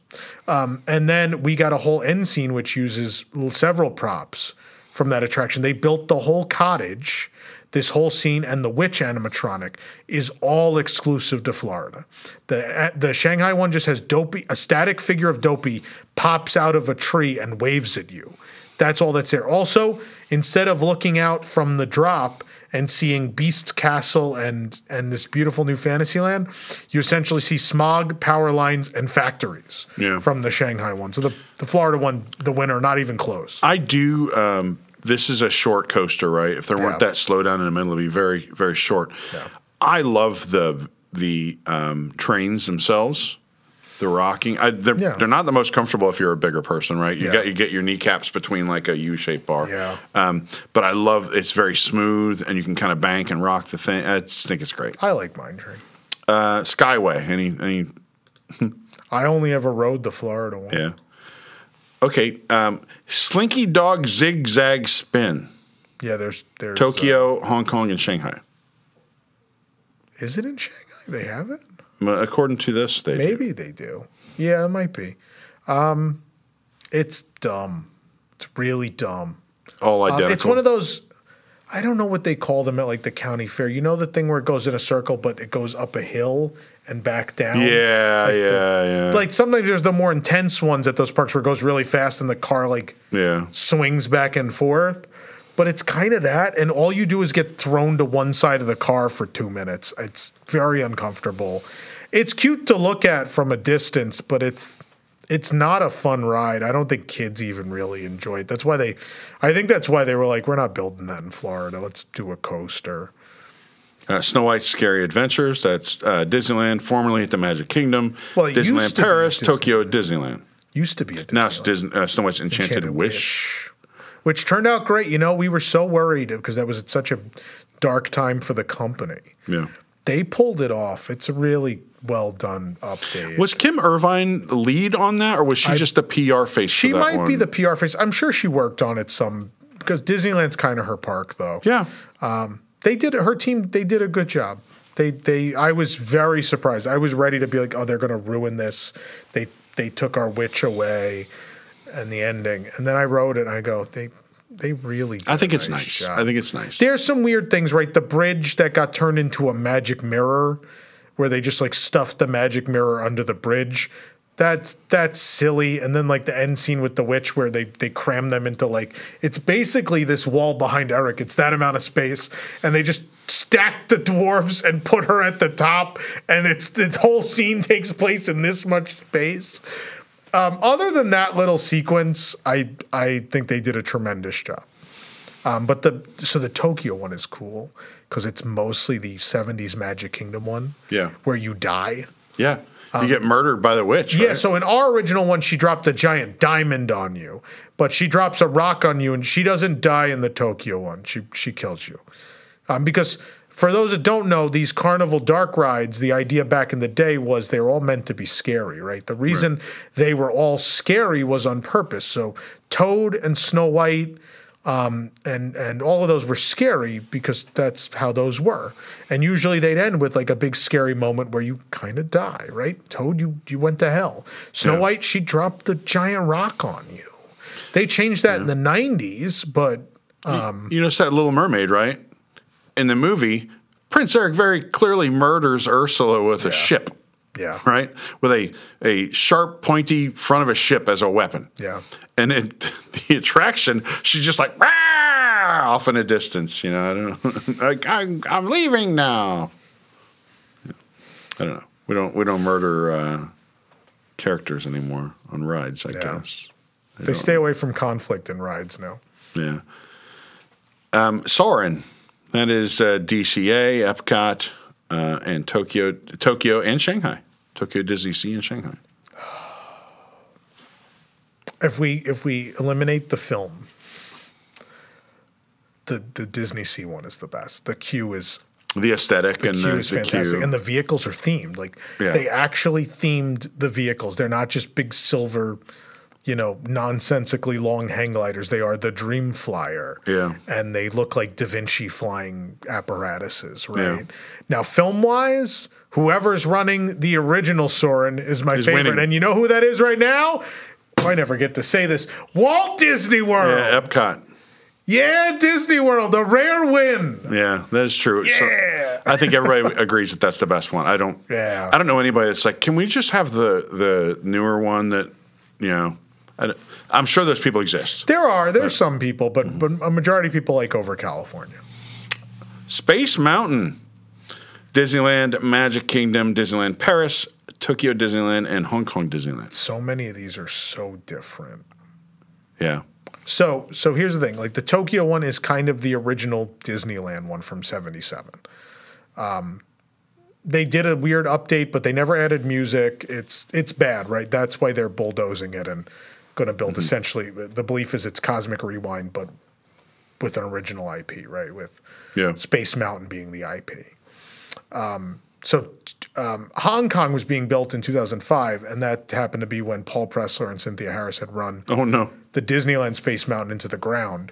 And so they had to close for like 2 years. And so they basically, the Hong Kong and the Disneyland Space Mountains are identical because of that.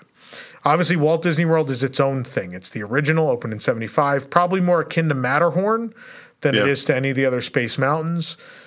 Look, I know it's uncomfortable, but I think it's just like Matterhorn. I think there's a specialness, right? Like, yeah, it's rough and painful, but it is a piece of history. It changed the world. I don't think it's rough and painful so much as getting in and out of it's a pain. Matterhorn has more probably sharp, like bumpy, uncomfortable jolts. Space Mountain here at the Magic Kingdom is, ingress and egress are not always great. Yeah. I prefer Disneyland's Space Mountain, but I want to set aside a special moment just to say the aesthetic in Paris, the original, the Baltimore Gun Club firing you out of a gun to the moon.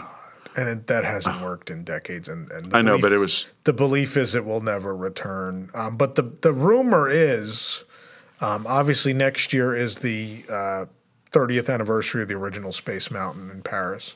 The belief is they're going to get rid of Hyperspace Mountain and restore the original in some way, but we'll have to wait and see if that actually happens. But yeah, I mean, that exterior is...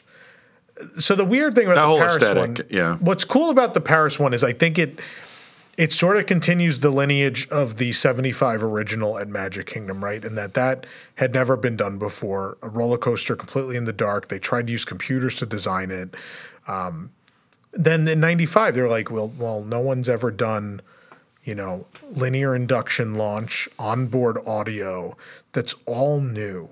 And then they're like, not only are we going to do a linear induction launch and our first looping Space Mountain, we're going to put it in the dark in an enclosed building the shape of Space Mountain. Like the logistics that have to be thought of to do that inside of the shape of that building are insane. Like they did near the impossible when they built that attraction.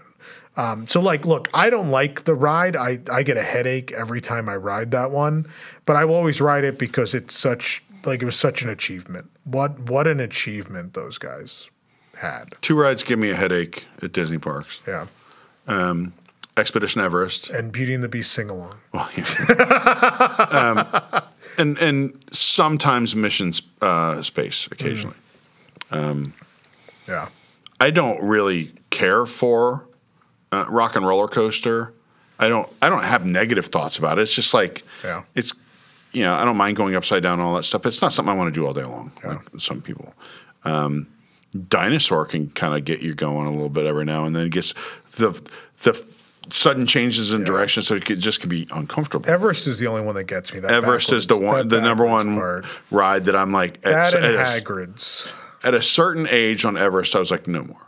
Yeah. Hagrid's doesn't do anything bad to me. I couldn't back to back Hagrid's or Velocicoaster. Like I couldn't just keep doing them over and over and over. But it doesn't get me anywhere near as much as Forbidden Journey. Yeah, that one will get you. Splash Mountain. So like I grew up with the. There's only one. Well, I grew up. Well, we'll talk about the 3 that existed. I grew up with the Florida one, and that was my favorite Magic Kingdom attraction. Maybe my favorite thing at Disney World. Rode the Disneyland one and was just like, "What is this? The Disneyland one sucks. This is terrible." Right. The only cool thing was the reason I would go on it ever was Mark Davis's animatronics, right? The America Sings figures, which are beautiful and and thank you to Disneyland. Like that attraction went out probably in the best shape it had been since 1989. Like the figures looked gorgeous. I am so grateful that whatever maintenance people worked on that I got to see those figures operate a few more times before they went away forever, as opposed to Magic Kingdom where we let the thing fall apart. Like Brer Fox's jaw was nearly on the ground by the time we got to the finish line in Florida. But there is no doubt we had the better one of those two. But then I went... We had the better log. We had the better log. Oh, yeah. But then you go to Japan and so my father is not observant, right? He notices some things, but he's not super observant with this stuff. We go on the Tokyo Splash Mountain, and I get off and I go, "How'd you like it?" He goes, "Oh, that's better than the one in Florida. That was amazing." Not very observant, but he's like, "Oh, it was so pretty and bright and it was." Yeah. Like the fact that he noticed that says a lot. So I will tell you, if you miss Splash Mountain, again, it's, I tell you should go to Japan. It's going to change your life. And the thing is, now it's even more special than it was when I went for the first time. As a fan, there's going to be so many things that you know and love that are still there, but not only still there, but in a version that will surpass everything you remember. You will ride that Splash Mountain and go, you'll lose most of your nostalgia for Florida, and you'll just feel like this is the Splash Mountain, and there's a restaurant in it, and there are saloons sticking on the outside, and the canoes are there, and the train goes by, and and the queue is unbelievable. You wind your way through a whole chasm in the mountain. It's spectacular. Star Tours, and they're all mostly the same. Disneyland, Hollywood Studios, Disneyland Paris, and Tokyo Disneyland. There's all minor queue problems. The facades are all different. Yeah. I love that Endor Forest. Yeah. And Paul Osterhout, again, who's coming to Stage 89, is going to talk all about that. He was the producer on that. So that facade, the AT-AT, all of that was his project. I have a photo of the day that reopened when they redid it. What was that, 2010-ish? Yeah. 2011. 2011. And we were among the first people. We were lined up back on Streets of America. They brought us around after they had done all. I don't know why they didn't let us in the queue. Because they blew up. They fired fireworks off the building. Well, they were. Most of the ceremony was kind of in the center of the park. The stage, yeah. And then have a photo of George Lucas walking in there. Because they bring us up there. Yeah. And then the VIPs go and they get on, and then we're on. And we go, and then we're standing in front of our vehicle, and the doors open, and I see that people are still leaving that had been on before, and there's George Lucas leaving the same vehicle that I was getting in. It was pretty cool. That's the day they first talked about him selling Star Wars to Disney. Oh, really? It's at the Brown Derby. Huh. He and Iger and many VIPs had a meal there, and that's where Iger asked him for the first time, would you consider selling Lucasfilm? And he obviously he said never. He said, "What about if I give you a Cobb salad?" But he had the Cobbs. He's like, surely whoever produced this can handle my beloved Star Wars. But they're all the same, right? Inside, it's just, the queues are there's slight queue differences. Tokyo has the hitchhiking droids, which is fun. Yeah, there's a Haunted Mansion reference. There's 3 droids, and they have their thumbs sticking out. Paris, the exit shop is super cool because there's a star speeder, the back end of a star speeder sticking out. Yeah. And there's some cool stuff there. And the Tokyo facade is stuck in the 80s. It reminds me so much of the Back to the Future building at Universal for some reason. Yeah. It's got that kind of thing going on. It's a kooky building. And you exit over a skyway. You take a ramp out of the building across to what you call Pan Galactic Pizza, and it's just what, Tony Solaroni? Yeah. Oh boy. So fun thing about this building, a guy who designed toys. He was an '80s toy designer. Went to WDI and designed that building. So both it was an expansion of Tomorrowland where they built that Pan Galactic Pizza Port side, and the Star Tours side, and you'll see there's some sort of some '80s toy sort of aspects to it, little gears and stuff, and it's once he designed G.I. Joe toys and stuff, it's oh, all right, yeah. Rise of the Resistance. That is obviously Disneyland, Disney's Hollywood Studios, and soon Walt Disney Studios Park. Is No, that they're true? not building it anymore. They're not building it anymore. They canceled It's it. boy. Somebody call Wikipedia. I didn't think so, but Wikipedia is always correct. let me look. It's canceled for Studios Paris. They canceled the Star Wars land. They're no longer. I thought it was possible they canceled the land, but they're still doing one. No, they're not doing it. So, I mean, they're nearly identical. I like the California exterior a little more. There, you could see the waterfall a little more clearly, and very minor though, very very minor. I would just say nearly identical, and I'd call it a day and move on. Yeah, it is still listed. Come on, Wikipedia, get it together. They still list the Quinjet ride for Hong Kong, and they're not building it. So, Yeah. We'll see. All right. Storybook Land canal boats. Disneyland and Disneyland Paris. they're both great in their own way. Obviously, again, we did same. Whatever I said for Casey Jr. applies here. Okay. Where, what I love about the Paris one is the end scene is Return to Oz, and it plays the Main Street Electrical Parade Return to Oz float music. We are about to have a bunch of, let's see, studio backlot tour. Hollywood Studios and Walt Disney Studios Park. Now, one of your favorite attractions, right? Yeah. Cars Road Trip? Cars, what's it called? Yeah, Cars Road Trip. Yeah. I forget which of our Stage 89 presenters I was on the phone with, but they didn't know that the Paris Catastrophe Canyon was still standing, and I had to explain to them what they had done to it. When that truck catches on fire, Is it smoky? Is it, I don't like to laugh at others' misfortune, but come on. sir, your ass is on fire. Oh. Oh, well. What was cool, the previous version, what I liked, I thought was really cute, there was a clapboard at Catastrophe Canyon that said, I think it said Take Two. I think there was an 89 on it. I have to look it up. There was a reference to the fact that this was the second Catastrophe Canyon and that the original was built in 89, which I thought was a really sweet thing.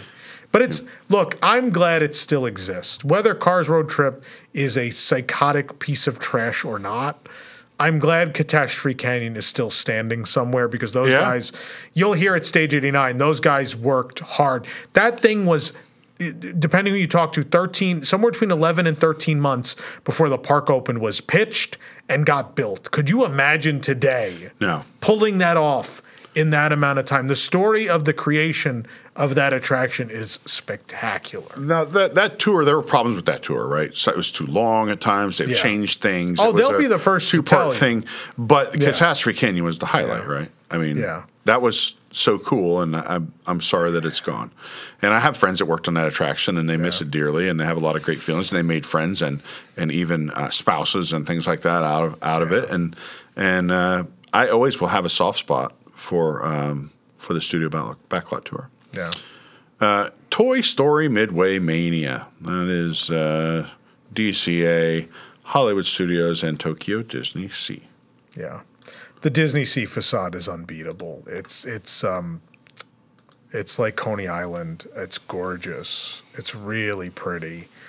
Their queue has some cool stuff too, where you go like through an air conditioning vent in the wall. Oh, cool.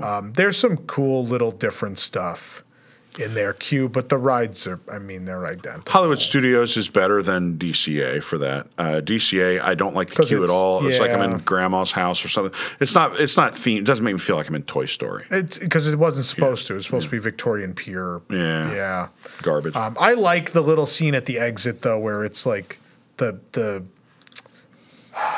was his name Gustav Tinkerschmidt, the guy who ran Paradise Pier? I don't know. But it was like his office, and clearly, like he gave his child the Toy Story Midway Mania playset, and so the box is open on the ground on the rug. Oh, nice. It's a cute little scene. Yeah. All right. I don't know if we want to get into this because they are not the same ride, but they are rides that are similar, which would be Submarine Voyage / 20,000 Leagues Under the Sea. It is a submarine ride. Yeah. 20,000 Leagues Under the Sea, unbeatable aesthetic from the exterior. The subs are incredible. Harper Goff, man. Yeah. It's hard to compare them. I have been on both of them in different iterations, right? Yeah. But it's really hard to compare. The coolest thing at the Walt Disney Family Museum in San Francisco was, at least for me, because I love 20,000 Leagues. They have original Harper Goff drawings and stuff for the Nautilus. That was really cool. Wow. Yeah. I have at Destination D23 a couple years ago, I bought that photo where you have the Skyway going by, you have the Nautilus down below, and you have Mr. Toad's Wild Ride in the background. Yeah. I had to get that. Yeah. I bought that one. I think when we move next door, I think that's going to be my office is going to be 20,000 Leagues, I think. Oh, that's cool. Yeah. That's cool. We can put in a little porthole for you to look out at the workers. We'll all wear like dive suits just to make you feel like we'll fill the window slightly with water so it looks like it's like half submerged. Toy Story parachute drop. Oh, the Green Army Men parachute drop. That's Hong Kong and Walt Disney Studios. They're the same. Yeah. The carnival ride. Tron Light Cycle Run. That is Shanghai and the Magic Kingdom. They're both ugly. They're both fun and ugly. I don't think they're ugly. I think they're cool looking. The Shanghai one looks better where it's placed. Ours is very out of place, and you could see the show building too clearly. Yeah. Yeah. I'm sorry. It's ugly. Here's a good one. And I know which one's going to be your favorite. Tower of Terror. I mean, for nostalgic reasons, it has to be Florida. Yeah. But Disney Sea is like its own thing. The story is so cool. When Disney Sea runs so early in the year, Disney Sea will run the like jacked up version where they like so regularly their Tower of Terror is very tame. Basically, it feels like you're sitting in you ever been in an elevator in a skyscraper? Yeah. And they go real fast. That's what the Tokyo one feels like, and everyone around you is freaking out, and you're like, this is barely moving. But then in like January to March or April, they run like the unlimited one. Which is like the one here normally? It's basically, no, it's like the Guardians ride profile, but with Tower. And like that theming, like the building is beautiful. The story is really cool. The character, like Shriki Tunduz is really cool. Like your former roommate. Totem, yeah. And then Joe Rohde, of course, playing Harrison Hightower, who's a member of C, but he's an evil member of C, and just everything. The shop is in the pool, and so they've boarded up the pool. So if you look at the ground, you see the edge of the pool, but then there's wood boards covering the pool deck. It's amazing. It's so cool. That building, by the way, the first time I saw it, like obviously it's same shape. Yeah. But totally different look. And it looks fantastical. It looks amazing. There's something really special about the architecture, the way it looks, just with that different facade. It looks incredible. The Disney Sea one? Yeah. Yeah. And no, it's like 1910s New York. Yeah. It's so cool. I mean, obviously the original at Walt Disney World. I love both of them. I could not pick between the two. And all I would say beyond that is thank God the California one died a slow death because it deserved it. I will never forget when they were converting it while it was open, and we lovingly referred to it, not so lovingly probably, as Paper Bag the Ride, because it just was a big brown tarp over the whole building. Who you want to ride Paper Bag the Ride? It's worth saying they did a reasonably competent job turning it into the Guardians of the Galaxy mission Breakout. They proved everybody right. It is better than it has any business being. Yeah. That being said, it's weird. It's not, the queue is small. The queue is good once you're inside, but you're only inside for a few minutes. Yeah. Right? The queue is kind of small and unthemed, and you don't really feel anything. And you didn't when it was Tower of Terror anyway. I think it's cool. Compared to Florida, where you really feel like you're on the grounds of this old, historic, disused hotel. That is incredible. And I tell people all the time, I feel like for theming of an attraction and everything, they hit every note perfectly in Florida with the Twilight Zone Tower of Terror. Pardon the pun, that's the height. Part of it, yeah. The height of Imagineering. Yeah. That period is the height. Yeah. That is perfection. You cannot, I don't think you can improve upon it. And for my money, it's hard to go against that, right? But I really want to go to Tokyo to see, because I love that this different take on it. They add this first the sea tie-in and just the Shariki Atundu story. What I was told kind of what you said though. Jill, I know when she went last year was like, the people are just screaming to scream. It's not very thrilling. Yeah. They're screaming. I don't know if it's because they're easily scared or if they just are getting it out. Yeah, they're getting it out, right? Because the thing there is in normal life, you don't get to be loud. Everyone's very quiet and reserved. And Disney is the place you can go in Japan and be yourself, right? And that's what's touching about Japan is what it means to them. It's clearly so important to them. I watch the Imagineering story, and the Imagineer gets choked up too. Like after the earthquake, they show the footage of them coming back the reopening day, and everyone's in tears. And you feel that when you're there, you feel that they love it the way that's what I fell in love with more than the parks even was. It's a park full of people who love the thing the way you do, right? If you're watching this show, you probably have a really deep love of this thing, and that's what I fell in love with was how passionate the people are there, you know? Yeah. But Stage 89 plug again, if you want to learn about Tower of Terror, man, we're going to have all of the most important people that built this attraction. No pressure on us to put on this event because we have some superstars. There's your link. Yeah, and we're not only going to just talk about the first version in Florida. We have some individuals who worked on the updates, and actually one of them told me a really cool story about them reprogramming for Tower of Terror 2. Yeah. And they were, I think, listening on the radio. It was the night Mark McGuire broke the home run record. Okay. And they were reprogramming. I know exactly where I was. Yeah, they were reprogramming in the tower that night. Yeah. Oh, I was in Guantanamo Bay, Cuba. It wasn't as fun. Yeah. We have arrived at the last attraction. This is the one I said reminds me the most of a Universal attraction. Can you think of what it might be? It's at the end of the alphabet. Well, it's, yeah. Does it start with a T? Nope. It starts with a W.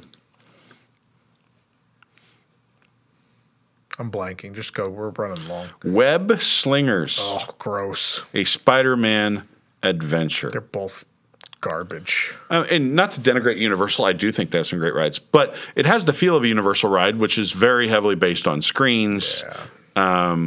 A queue that leaves a lot to be desired. Yeah, there is for me, no repeatability. I know people that I went with that thought it was fun. It's a fun game, but I don't want to wait for it. It gets old sitting there doing this. You know what I like to do? I like to eat. I'll go to California. I'll eat a big meal and then be like, I want to do web slingers now and get my, get your cardio in. Get cardio going. Yeah, because I get very serious about it. This is so. Someone came up with this technology, right? I mean, it was an existing technology that they refined to integrate into a ride, which is creative. But just because you can do something doesn't mean you should do something. And in this case, I think this is a ride that nobody goes on this ride. And if this is your favorite ride, let us know in the comments. I want to know. Someone just said, Blood Sparrow said it's good if you're a single rider and don't have to wait. I'm sorry, but I don't want to squeeze in a row with no separation from 3 other people and then hit them with my arm. Yeah. I don't want to sit with strangers and then kind of fight over them to sling webs. If you've been at Disney all day, you might want an excuse to hit people. Wow. I don't know. I was playing the game. No, it is. I think it's the worst attraction at DCA, and that's saying something. Inside Out emotional whirlwind. Well, okay, like carnival rides, but like actually rides that were engineered by Disney as real rides. I just think it's not up to par. I think for something that's one of the newest rides, is it the newest ride at DCA? Yeah. Yeah.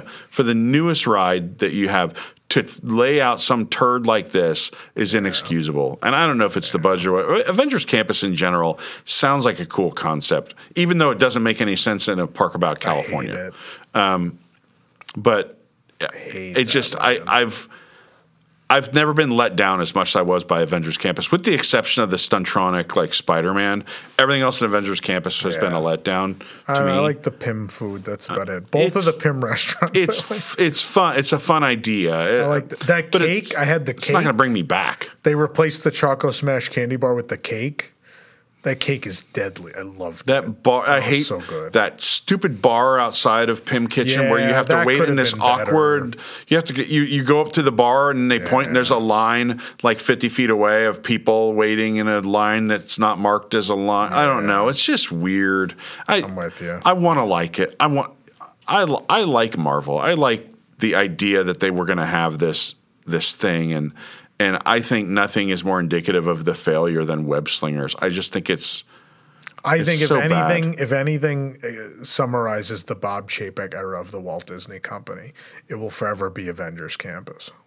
Yeah. Both of them. I think it's gray pavers and buildings that look like industrial warehouses and rides that make you feel nothing and restaurants that are kind of forgettable. Like it just sums up his time with the company. The Stuntronic robot is good. Yeah. And I like that they just have characters out on that kind of mezzanine thing all the time.